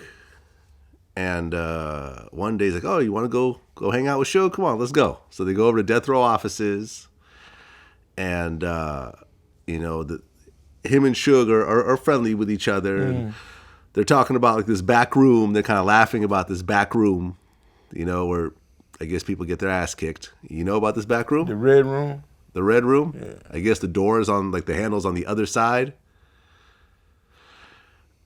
And so they're doing, I guess Dick leaves and they're doing this interview and he's asking, he's recording, he's got a little portable recorder and he's recording this conversation, this interview. And he's going through a bunch of stuff and Suge is answering everything professionally. And he goes, "Well, by the way, what's up with the lawsuit that you have with Dick Gregory?" And at that point, everything changed. And Suge is like, "What the fuck did you say to me?" And then he said, the way he described it was so interesting. He said that this big dude just comes in. This looks like he's straight out of prison, like all chiseled, rocked up. That's all you had. And he was like, "Yo, man, this motherfucker's talking about some lawsuits." This dude's like, "What?" And he was like, "I don't like to compare black men to," this guy's black himself, right? He's like, "I don't like to compare black men to animals," but it was like almost like a pit bull, like being held back by a chain. Like the guy was just ready to just destroy him. And he's like, "Yeah, man, this motherfucker's talking about some lawsuits, right?" And he's like, he's trying to leave, but Suge's not letting him leave. Oh no, it's too late now. You ain't going nowhere. And that's how he operated, right. man. And then basically, he's like, "Man, I don't want to talk about this lawsuit shit." He's like, "Okay, no problem. No, you're not going anywhere." And he said that, he's like, "Now ask me those questions again." And he went through the whole interview and he said Suge answered every question identically. He said that this guy's had a weird memory where he literally goes through every question, answers it identically, and then they get to the end of the interview, they don't ask the lawsuit question, then he's free to go. He says, you done burnt your bridge with Death Row, and you fucked up, and someday you're gonna want us for an interview or a ticket or something, and we're not gonna fuck with you, and da-da-da-da, and I'm like, yes, and I'm like, journalism is out the window, I'm just trying to survive this moment, like, yes, I'm sorry. So he finishes his little rant, and again, I start walking to the door, and he's like, "Where are you going? Sit down!" And I'm like, fuck, we're not done. So I sit down, and I'm in the back of my mind, I'm like, I haven't been hit, and I still have the interview. I'm scared out of my mind, but I still do have this interview with Suge. And he goes, "Rewind the tape to the beginning." And I'm like, oh, fuck, now I'm gonna lose my interview, and I came here for nothing. And so we rewind to the beginning, and he says, "Press record," and I do. And then he starts to give me the same interview again. And I'm no longer able to talk, so I'm no longer part of the conversation. But he's answering the same questions and giving the same answers for 40 minutes in order, so it's like total recall of the 40-minute conversation we just had, which is very, very hard to do. But he was just talking about the terror that he's going through. And if he wouldn't have did it that way, he probably would have got his ass whooped. Okay. He probably would have got picked up and tossed on his damn head. So you've seen this a lot. Yeah. How many people did you see get beat up at Death Row? Oh, man. That's giving myself a lawsuit, too. Okay. People came in there. You had some people that were straight stupid, some guys that come in there straight stupid, playing the gangster shit or whatever, and put to the test. You know what I'm saying? And it wasn't good. You know what I'm saying? You had motherfuckers outside the office acting like that, getting their ass whooped. I think that was one thing that was strong in Suge's favor, that he had cats that was beating the shit out of motherfuckers with no question asked. And it worked, but everything don't last forever. Did you know about the Sam Snead situation? Nope. Okay. I know Sam Snead got hands put on him. Yeah, I don't know. That has something to do with Tupac or something. Yeah. I know some people that were there when it happened. And then at one point, Tupac shows up. Daz did an Instagram post a while back. He said, before Tupac was on death row and cursed by Suge, he was crippin' with Thug Life. I told him the night we did the 5 songs for the All Eyes on Me album. I said, Pac, Daz said, Pac, don't let this gangbang come between us, a.k.a. Death Row versus Dog Pound. True facts. Yeah. You know about this? No, I ain't know he had a conversation about that with him, but, I always have a problem when I talk about Tupac. People think I'm hating on Tupac. People think I'm mad because Tupac didn't put me in a song. For one, I'm not a groupie. For number 2, I don't know half of the songs or none of these cats that put their music out there like that because I'm not a fan like that. And I never hung with those cats to like, I'm kicking it with Tupac, or I'm kicking it with Daz and Corrupt. I didn't get down like that. Snoop was the closest one that I ever got to, and that's only because I did the court thing, the security at the court. Yeah, when he had the murder trial. Yeah.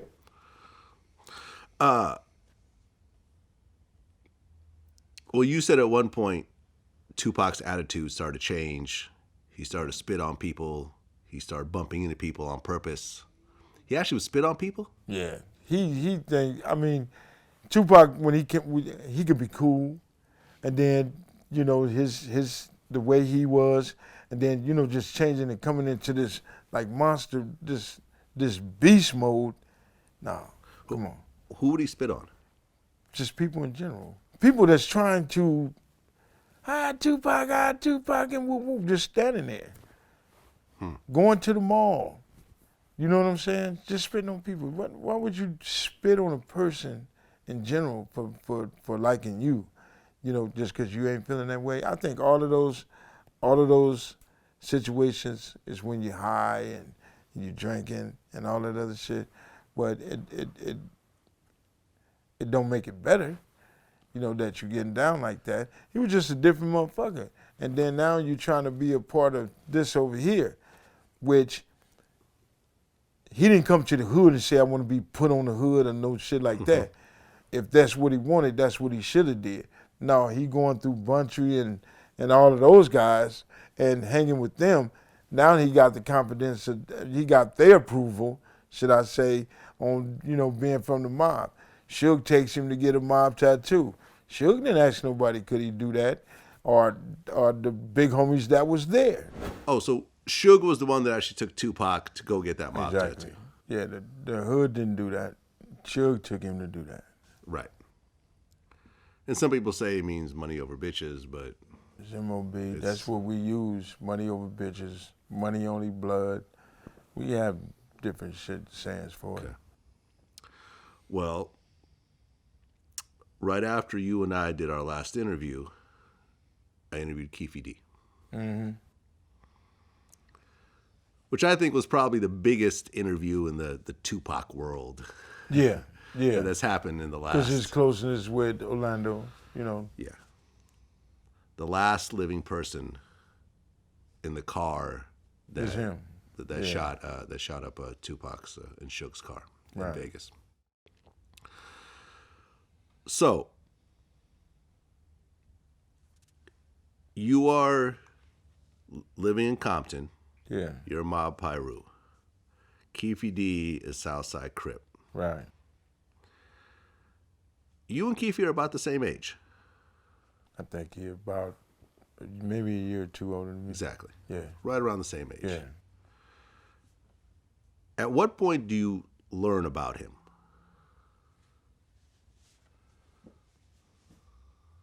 When we were doing, they had a hydraulic shop, we had a hydraulic shop. I guess, I don't think we was in competition, but they was doing big shit over there at their hydraulic shop, and we had just really got started. Then once we found out who was doing that, that's when he first came up. Okay, Keefe D used to go whoop, whoop, whoop, sell drugs and all this. He was one of the big homies over there, should I say. Other than that, it was really nothing until we found out where he lived at, which my daughter mama told me all about who Keefe D was. Right, because your baby mother is Southside. She from Southside, Crip, yeah. Okay. And Keefe D was a major drug dealer in Compton. Yeah. We talked about that in our interviews and that. Right. It's not a hidden piece of knowledge. So Keefe D, who's the uncle of Orlando Anderson, who claims Southside Crip, is in the same city as you, and he's moving a lot of cocaine. Were you guys ever doing business with Southside? No. Drug-wise, or was that just a big no-no? No. No. One of our homeboys hung with one of their homeboys that had big weight over there. I mean, just kicking it. They were like Ace Coon Booms. Other than that, we had no association with those guys. Okay. Because they were essentially your enemies. Yeah. And yeah. During the time that Suge is beefing with Easy, and you're around during this time, yeah, Keefe said something interesting in our interview. He said that Eazy-E had all the Compton Crips behind him. Suge would have never touched him because of that. Suge is trying to form this record label. He gets into contact with Eazy-E, but Eazy-E doesn't want to just let his artists go and so forth. But ultimately, some situations happen, and he gets a release for Dr. Dre and Michelle A. See, that I watched that movie and stuff like that. I don't think that shit true because Eazy-E had the whole Alondra behind him. And Alondra a little bit was harder than Lil Rosecrans back then. You know what I'm saying? He had the Atlantic Drives, the Kelly Parks, End Hoods, Southside, Spook Town, just name it. Okay. Acacia, the whole Alondra was behind him, so we ain't let no red rags do Easy like that. That's a lie. Easy didn't have all no Compton Crips ready to go to war. He's a Kelly for Park Crip. If that was the case, if Easy had all the Crips rocking and rolling with him, he'd have been rolling like that. He wasn't rolling like that. You know, all of these guys can say what they want. And I give credit where credit is due. Like Orlando was with the business. These guys get on here and then they be talking like the Crips would have like swallowed these Pirus and bam. And the 80s, the 90s, motherfuckers knew. In Compton, y'all couldn't fuck with them Pirus, man. Them Pirus was dangerous. And it was they had killers too. But man, we were dangerous in the 80s. We was dangerous in the 90s. They need to stop saying that. Well, I mean, to be fair, Eazy-E was kind of the hero of Compton. He's the one that really put Compton on the map in terms of worldwide. Only because people look at him like that. No, it wasn't. I mean, Compton was doing their thing already. The fathers, the music, right? Yes. So, as someone who was living in the Bay Area at the time, I can tell you, and I wasn't making trips to LA or whatever. Yeah. I had never actually heard the word Compton until I was listening to Eazy-E's first album. Yeah, I mean. As far as that, he really put he put Compton on a worldwide stage in terms of music, entertainment. Yeah. Okay. As far as with the business, this doing this, he was a great businessman. Yes. That he was.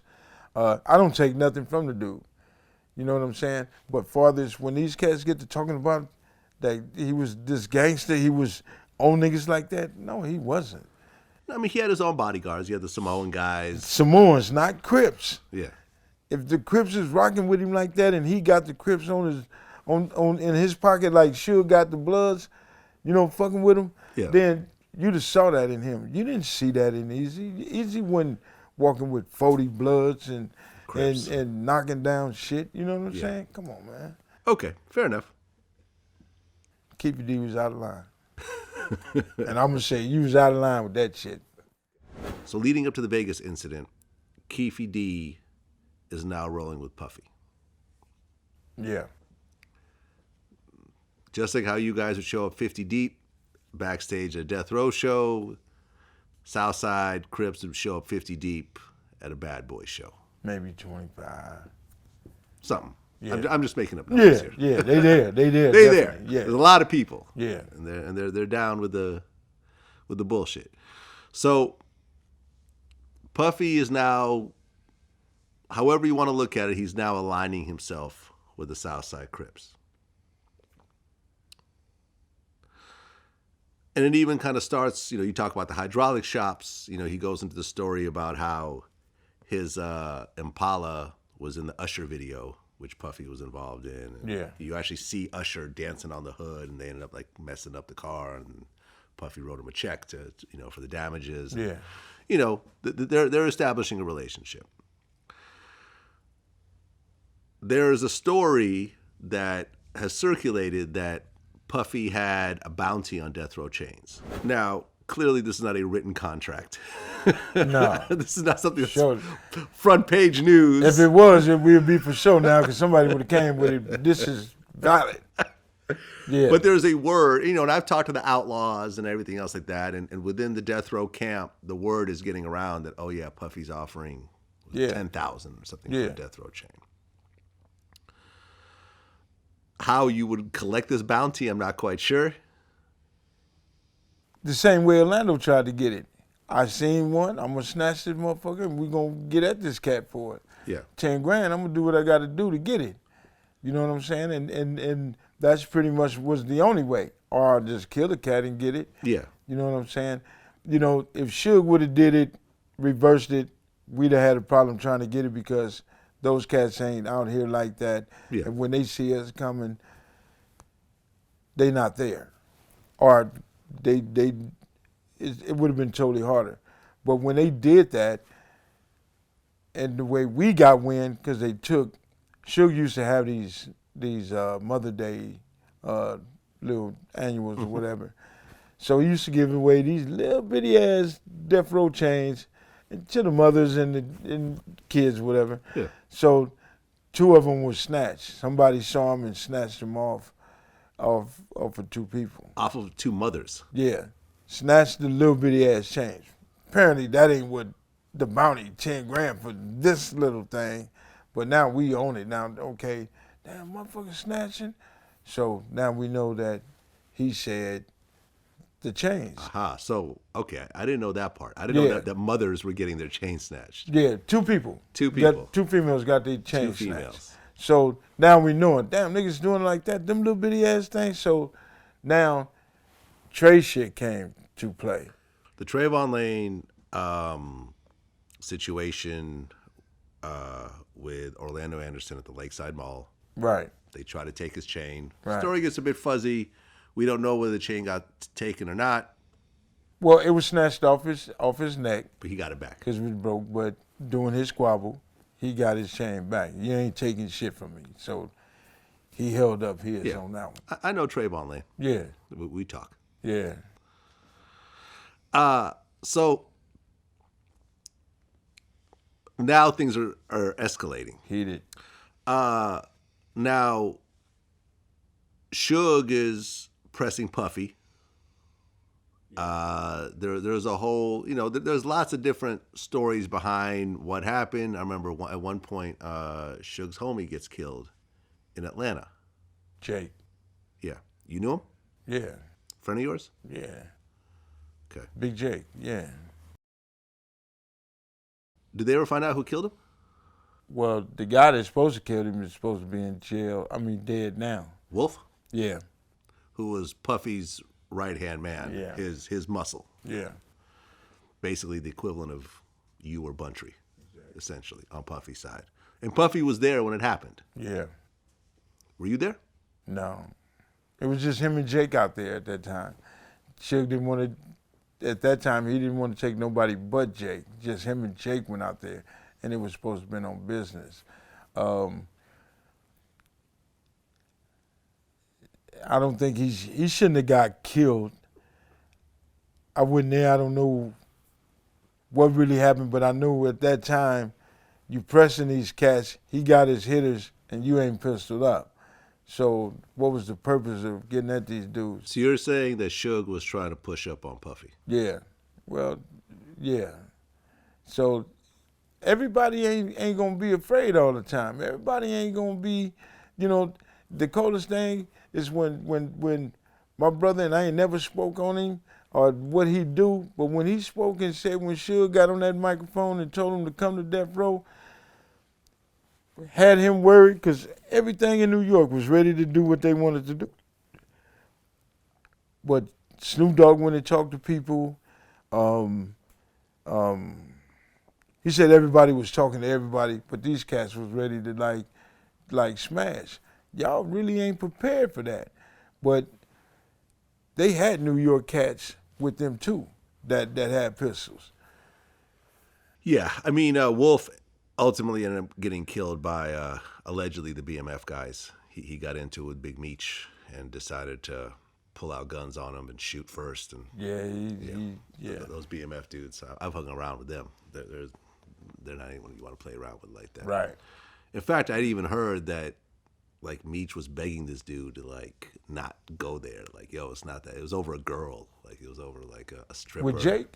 No, with Wolf. him, Wolf. Yeah, apparently he was messing with some stripper that was hanging out with BMF, and then, yeah. It was a disaster. So Jake gets killed. How did you feel when you heard that? When Jake got killed? Yeah. I was devastated. I was mad as a motherfucker. I was mad that Suge came back by himself. I was mad at the fact that, none of these guys is listening to me at the time.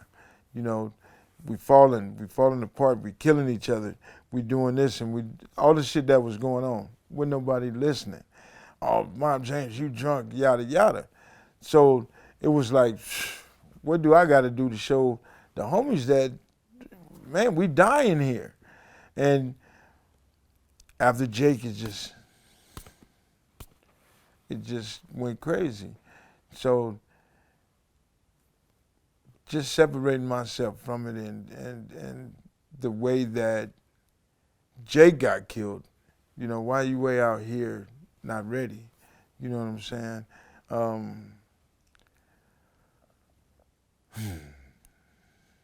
It's just sad that all those guys is gone because of just stupid shit, stupidity, trying to prove a point, trying to be something you ain't. How did Suge feel about Jake getting killed? Because they were pretty close, right? No. That was just a bodyguard for him. Yeah, Jake got out of jail, was hired, came through hanging, and got hired, but then I think it caught Suge and everybody else by surprise that Jake had it here, and he, tried to put his foot in the music business, and he was getting artists, he was sending people in certain places, and he was getting, he was hooking up deals. I think he surprised everybody that he can get into the music business and do what he do, and didn't last long. So Jake gets killed. Yeah. Tension is sort of looming with Death Row and Bad Boy. Tupac drops Hit 'Em Up, where he talks about having sex with Biggie's wife, and he's talking shit about Puffy, and things are escalating and escalating and escalating. Yeah. And then the story goes, allegedly, according to Keefe D and Greg Kading, was that there was a meeting at a Greenblatt's Deli where Puffy allegedly offers $1 million to get rid of Puffy, to get rid of Tupac. Yeah, so Puffy offers $1 million to get rid of Suge and Tupac. Yeah. When speaking to Greg Kading about it, he said, I'm not sure if it was like a hit. It might have been just a fear thing, like, I'm scared of these guys. I'll give you $1 million to get rid of them, kind of situation. But either way, it's the same thing. It's the same thing, and the Southside guys took that seriously. Yeah. Okay. So the situation happens in Vegas. They pull up to the car, and Keefe D, we talk about this whole situation. Shots get fired. Suge gets grazed in the head, and Tupac dies. And then, according to Keefe D, Puffy calls him and said, "Was that us?" What happened in terms of Keefe, Orlando, and Diddy at this point? So immediately in the aftermath, Diddy hears about the shooting, finds out that there's, Tupac's been shot and is in the hospital in Las Vegas. And according to Keefe, he gets a phone call. He's actually with Zip, the intermediary. And they're back in LA, and Zip takes a phone call, and it's Puffy on the other end of the line, hands the phone to Keefe, and Puffy asks him, man, was that us? Was it, what just happened out there? That's something new. Yeah. That's something new. I don't know. I don't know why he would even put that in his book, speak on it. That right there. That'll wake up old dogs. Yeah. You know what I'm saying? And I wouldn't even conversate on it because I mean, we need to start thinking about what we say. Why would he say that? Well, he kind of felt that that dealing with Puffy kind of ruined his life. Yeah, because he promised y'all something and he didn't give you what he said. Right. And then the story actually goes, I did some digging on my end based on people around the situation. The story was, because there's a guy named Zip. Yeah. Von Zip. Who intercepted the money and kept it. This was kind of a New York gangster, pimp, whatever, who kind of, who according to Keefe was the one that provided the guns for that night. Yeah. And allegedly, Puffy paid the money to Zip, and Zip kept the money. $2 million? $1 million, I think. Half a million, something. Yeah. A lot of money. Either way, shouldn't somebody go get after that dude for taking $500,000, $1 million? That's out of my pocket. Yeah. But Puffy ain't gonna give a fuck because I paid. Yeah. And Zip is dead now. He actually died of cancer. Okay. Some years later. So I'm speaking about people who are no longer here. So yeah. And then once Keefe got back to Compton, his drug connect, which I guess was one of Pablo Escobar's guys, met up with him and said that y'all are tripping. Y'all just messed up a multi-million-dollar a month operation over this bullshit. I'm out. He flew his ass back to Colombia, never to be seen from again. So his so his whole business fell apart around that. Dealing with Puffy. And he felt like Puffy was sort of the common denominator in this whole thing. I mean, if Puffy called him right now today, he gonna pick up and maybe talk to him if there's money involved. So, I mean, man, shit happens when you involved in a lot of illegal shit and you plotting to kill people, you plotting to do this. I mean, shit, what's supposed to go right? Well, you said that in one of your interviews, because your baby mother is Southside. Yeah, she lived right across the street from him. You said that once you got back to L.A., or back to Compton, you were saying how those guys were essentially bragging about what they did. Exactly. She used to tell me every time they stepped on California Street, our birds doing their thing, or when Puffy and them came through and was they congregating on the block. How everybody was talking about how Orlando did Tupac. So that was just confirmation about what was going, what everybody's theories was anyway. So, them cats went to the hood. They bragging about they killed Tupac. So it was only right to do whatever was going on. By them bragging about it, that was all the confirmation you guys needed. That we needed. Well, which we knew already, because I was the first one to see Keefe them when they came up to 662. I seen the Cadillac, and I told them that the South Sides was here. That's all I needed to see right there. They here, so it's time to lock and load. Well, eventually, Orlando testified on Suge's behalf at trial, claiming that Suge wasn't kicking him, and he got paid off a certain amount of money. $60,000. $60,000. And according to Keefe, them getting paid that money from Suge kind of squashed that beef in terms of on their end. Like they felt they were even at that point. That don't squash the beef. That squash, okay, give me 60 grand. I go stand on the stand and tell you what the fuck you want to hear. That don't solve shit. Suge already knew that he didn't want to go to jail. He wanted to pay to stay out of jail. So that was his resort of dealing with them. That ain't got nothing to do with us. The matter at hand is that, you know, this guy's full of BS. What are you dealing with him like that for anyway? You know what I'm saying? So to go around and turn around and pay 60 grand to somebody to keep you out of jail after the video, that's like saying everybody else that was in that fight is full of shit. Right. So you pretty much saying fuck everybody that was in that fight.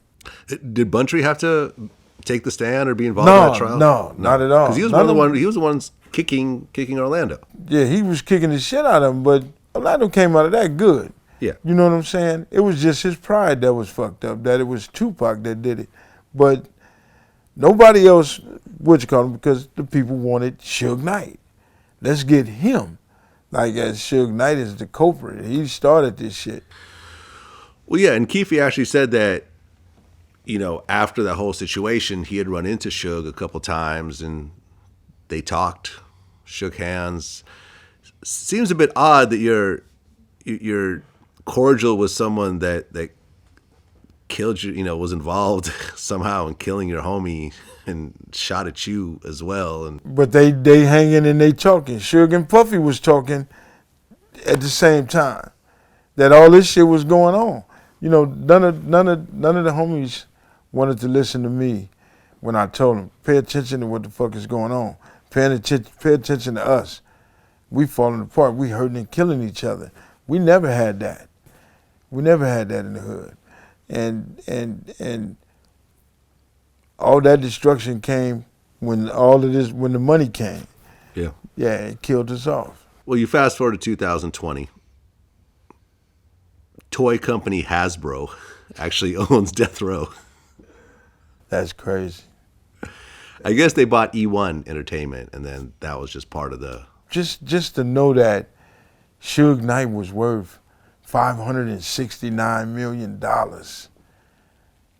And just think where he would be right now today if he was still here and everything worked out good. It'd be worth, man. Oh, I say this all the time. Yeah, no, sorry to interrupt you, but yeah, I say this all the time, you know, in my interviews. I say, like, if Suge had approached his relationship with Dr. Dre differently, he would have a piece of Eminem. He would have a piece of Kendrick Lamar. He would have a piece of 50 Cent. He would have a piece of Beats by Dre. Like, as opposed to what ultimately happened was him showing up at the Straight Outta Compton, Straight Outta Compton, you know, movie set, trying to press some people over a few dollars for using his likeness. Man, Dre was the man in this situation, because Dre said, fuck this. He seen where it was going, and he knew this was the dead end. So he said, I don't want nothing from you. Being a man and knowing that you helped create this shit, you helped do the music for this shit, you got something coming back. He said, I don't want nothing. Went out there and started his own shit. Now, when Suge see him coming, now here come the opportunists. You owe me, woo, woo, woo, woo. And this is where the problem come in. Well, yeah, I interviewed Lil Easy a while back, and he told me that he met up with Suge at one point. Mm-hmm. And he said that Suge was talking about the Straight Outta Compton situation and was saying, oh yeah, they're going to use my likeness or whatever else. And I guess he said that they need to pay me some astronomical number, or even Eazy-E, Lil Easy thought it was silly. But here we go. You fast forward to Tams parking lot, and, you know, I've pieced the story together with some people that were there. Yeah. There was some shit leading up to that. It wasn't just he shows up and then Bone jumps on him. Apparently they'd run into each other already and had words. They did. They was at one site where they was shooting first, and they had a problem. Suge Bones out. Suge get a phone call, man, let's straighten this shit out, yada yada. Meet me up here at Tams. Suge bounce. He goes up there. I wasn't there, so Bones, shit happened. Yeah. You know what I'm saying? I say Suge should have got out the car and talked to Terry. If Bones wanted the confrontation, he should have dealt with that outside of the car opposed to being in the car. You know what I'm saying? Now, regardless of how many people don't like Suge, me as one, at that time, if something foul would have happened to Suge at that time, he's still the homeboy. Mm-hmm. Shit would have been dealt with. You know what I'm saying? Regardless of what we going through, there's consequences to everything. Did you know Terry at all? Terry Carter? Yeah. Good cat. Terry was one of the founder of the Bloods, right? Yeah, he was one of the good ones. He was one of those that looked out for everything and everybody over there. But I know that wasn't Suge's intent to run Terry over like that. Suge was scared. Suge had his head down and trying to get the fuck out of there because he was getting socked upside his head, opposed to getting out, nigga, woo, woo, woo, woo, you know what I'm saying, and handle his business. Suge tried to take off. Terry was in the way, man. Yeah. I don't think he did that. I talked to someone that was there, and they described how Terry got run over and dragged, and he was just spitting out blood, and he knew that he was dying, and it was a fucked up situation. Yeah, definitely. It's a sad situation, and you fast forward to 2020, and Suge became a grandfather in prison for the first time, and you're a grandfather yourself. Yeah. And from all the conversations that I've heard, you love it. Man, the things that I didn't do with my two sons, I'm doing it with my grandson. Yeah. And it's a beautiful thing that, he's showing me how to love. You know what I'm saying? How to be responsible, because I got to take care of this little kid. I got to give him baths. I got to feed him. Instead of feeding myself, I got to make sure he eat. Yeah. You know what I'm saying? I got to make sure he got clothes. And this Christmas here was one of the best Christmas I had with him, because I was able to buy him everything that I thought he should have. And it just killed me.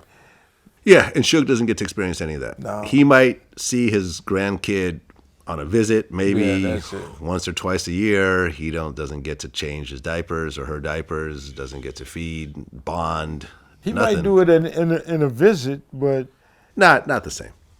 no, it ain't the same changing your grandbaby on the cold table. But, I mean, like I said, man, I have no excuses for none of the things that I've done. He shouldn't have no excuses for none of the shit he done. It's just unfortunate that here you had a millionaire, and then at the end of the day, everything and everybody out of death row is broke or in prison. Mm-hmm. You know what I'm saying? So people need to be careful. The ditches you dig for other people, make sure you walk around. If you don't walk around it, you're going to fall in it. And that's what he did. He fell in his own ditch. You're not Mob Piru anymore. No. When you look at that organization now, like for example, when you were active, did you have to get jumped in? No. Not you personally, but other members. Yeah, some did, yeah. So that was part of the initiation. Yeah. Is it like a minute, like a certain amount of minutes? It's just, you get 2, 3 of the homies to work it out, have a little sparring, session for a minute, and if he hold up to it, and instead of fall on the ground and fold up, you pass the test. Just little small shit, quick. So certain people wouldn't pass? You'll be surprised. Some of the bigger people didn't pass. Yeah, some people just can't take that kind of pressure. Can't do it. Right. And then once they get initiated, You know, you talked about was it Buster Week? Yeah. They would have to put in work. I think everybody that represent a certain neighborhood, organization, whatever you want to call it, should put in work. I'm not the only homie out here that carry a gun. You know, you've talked about drive-bys quite a bit. Mm-hmm. Without any specifics at all, because we don't want to have anything rear its head again. But can you walk me through the process of a drive-by? Yeah, for sure. Sitting in the hood, chilling. You start drinking your 40 ounce of 8-ball or English. Some cats smoking weed while they doing it. Some smoking Primos while they doing it. But once you get that buzz, sun going down, you get in the car, or smoke a car. Let's go steal a car. However, whatever the preference is, you get in the car and you got your shooters, you got your driver, and you just ride until you see something that look good. Okay, so how often is it over a specific reason as opposed to you don't need a reason? So it's just in general, we're going to go shoot at some people. Yeah, today. yeah. Okay. So you guys get into a car. Is it usually 4 deep or is it just 2 people? It'd be 4 deep, 3 deep, 2 deep, or by yourself. It just all depends on how you feeling that day. Does everyone usually have guns or is it just one person? No, I think everybody that roll with us, if you got 4, you got 3 guns. If you got 2, you got 2 guns. Okay. You roll up and you see an enemy and you start shooting. Yep. Does it matter if there's other people around? Whoever doing the shooting, it mattered to me. You know what I'm saying? Back when we was gang banging, if I don't care if you was blued out and you walking with your kid, that meant you had a pass because you with your kids, you with your moms. These days they don't do that. They just start shooting. But yeah, it matters. If you caught a cat slipping, either riding a bike or he pulled over on the side of you at a light, or he walking out of the liquor store, or he's standing on the corner and they gambling, whatever it is, I caught you. You're going to pay the price for me catching you. Okay. So at that point, you just start shooting. You just let off the whole clip. You just do what you do. Okay. Is it usually just a regular semi-automatic pistol, or was it like Uzis and? Well, my preference was the 38. Okay, so no one ever wanted to use the heavy hardware. Man, yeah. I mean, you use everything that you got out there. Yeah. Okay. Yeah. So, are you usually moving as the shooting is happening? Sometimes it depends if you're chasing them down. Looking at it and then just reliving that life, being chased, getting shot at is a cold thing because you're running for your life. You know what I'm saying? Being on the other end of the gun, chasing somebody, you know what your purpose is. So you're trying to take that man's life. You know what I'm saying? But at the end of the day, after it's all over with, you start drinking and you try to forget whether if you killed him or not, but you wait to hear the sirens after you do what you do and get on. Right, because you don't wait. After the shooting, you're taking off. You're not waiting to see if he's getting back up or whatever. You just want to get out of there. Get back where you going, your confirmation is the sirens. Okay. If the police come and if the police throw tapes, many of them we drove back by to see if. Oh, so you would sometimes go back and to see if they got the tape out, the cars out there the whole night. Okay. Fight, and that's vice versa. There's never a feeling of, I just shot somebody, maybe I should leave town? No. Never. No. You're in the wrong game if that's how you feel. Wrong game. I'm not going to ask you how many drive-bys you did, but how many drive-bys were you on the receiving end of? Many. Just say living your whole life, let's say from 15 to 35. That's a whole lot of days you got with you doing it and receiving it on the other end too. Like I said, I've been shot 4 times. But they weren't drive-bys. One. One was a drive-by. 2, the one here, and the one in my back were. Okay. And right here. Okay. How often, when you were the victim of a drive-by, were innocent people hit? Shit, damn near every other day. We had a situation. You know, the Bloods outnumbered the Crips in Compton, but those cats had their days too. They did just like we did, but I think I had to. I fed off of it. You know, it wasn't just once a week. It wasn't just once a month. Nigga, let's roll. Let's, you know, every time we got a smoker's car, that was our purpose. Let's go do what we do. And not with just one homie, but with different homies. If I just did this one over here and I come back to the hood and they talking about they finna roll, nigga, let's go. So you do multiple drive-bys in a day? Yeah, just let's go. So you actually liked them, in a way? I enjoyed being violent, yeah. Back then, yeah. It was, that's what our purpose was. You gang banging, that's what you do. You know what I'm saying? You're not gang banging not to get shot at. You're not gang banging not to be shot. You know, you banging because we thinking we representing something, this hood, we protecting this hood, which this ain't our shit, but that's what I believed. I believed in the color red, and anything else other than that did not matter. Well, when I first saw your interview on Greg Kading's channel, yeah, you had a lot of anger towards Suge. A whole bunch of anger. Our first interview, a lot of anger towards Suge. Right. Now that you've talked about it a lot, you know, because basically I did your second interview. Yeah. But your most in-depth interview. Yeah. Right? But now you're on the Gangster Chronicles where you're talking about it all the time. You're talking about it all the time. You're getting these emotions out. Are you still mad at Suge? No. You got no. When I came from Australia, some of the proceeds I made off the shirts, I sent him $250.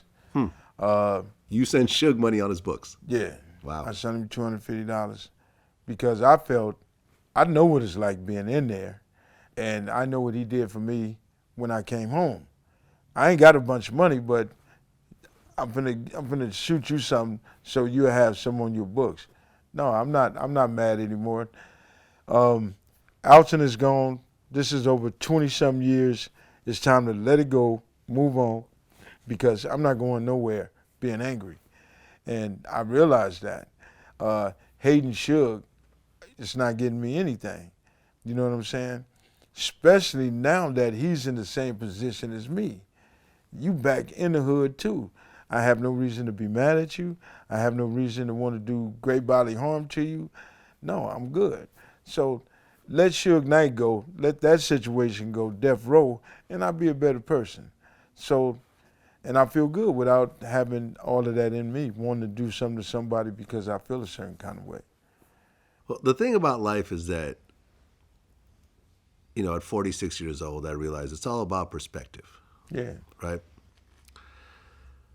I remember, and I've talked about this in some of my other interviews, when I was in my mid-20s, I decided to buy a kilo of cocaine with one of my homies. Yeah. Right? He ripped me off for $17,000. Because that wasn't your forte. You just tried to jump into something. Tried to jump in something that I had no business jumping in. And he never paid me back that money. He basically just ripped me off. Yeah. And I remember for decades I was still kind of angry at this situation, you know, and I've made a lot of money since then, and it still kind of was a sore spot. I ran into him one time, and he promised me he'd pay me back, and you know, nothing happened. And I remember when I interviewed Freeway Ricky, who was one of the biggest drug dealers in America, he said something that really just blew my head up. He said, "But what if he didn't rip you off? you probably would have gone to prison. He saved your life, actually. Yeah. By him ripping me off from my very first transaction,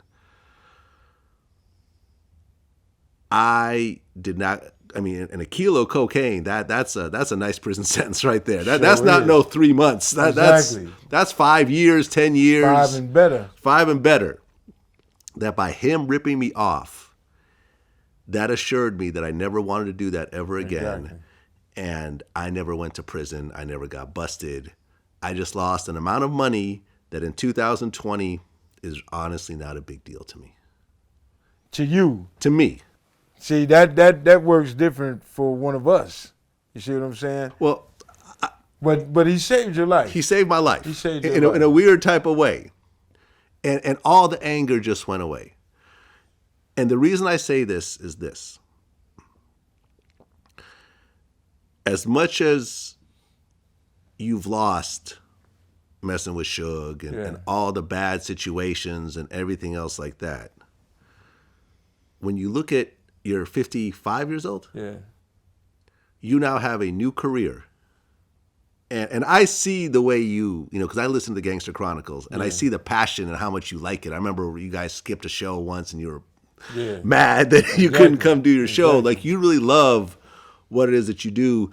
You love the fact that, after our interview, you went to Australia, out of the country for the first time. Me and you talk about how people ask you for your autograph.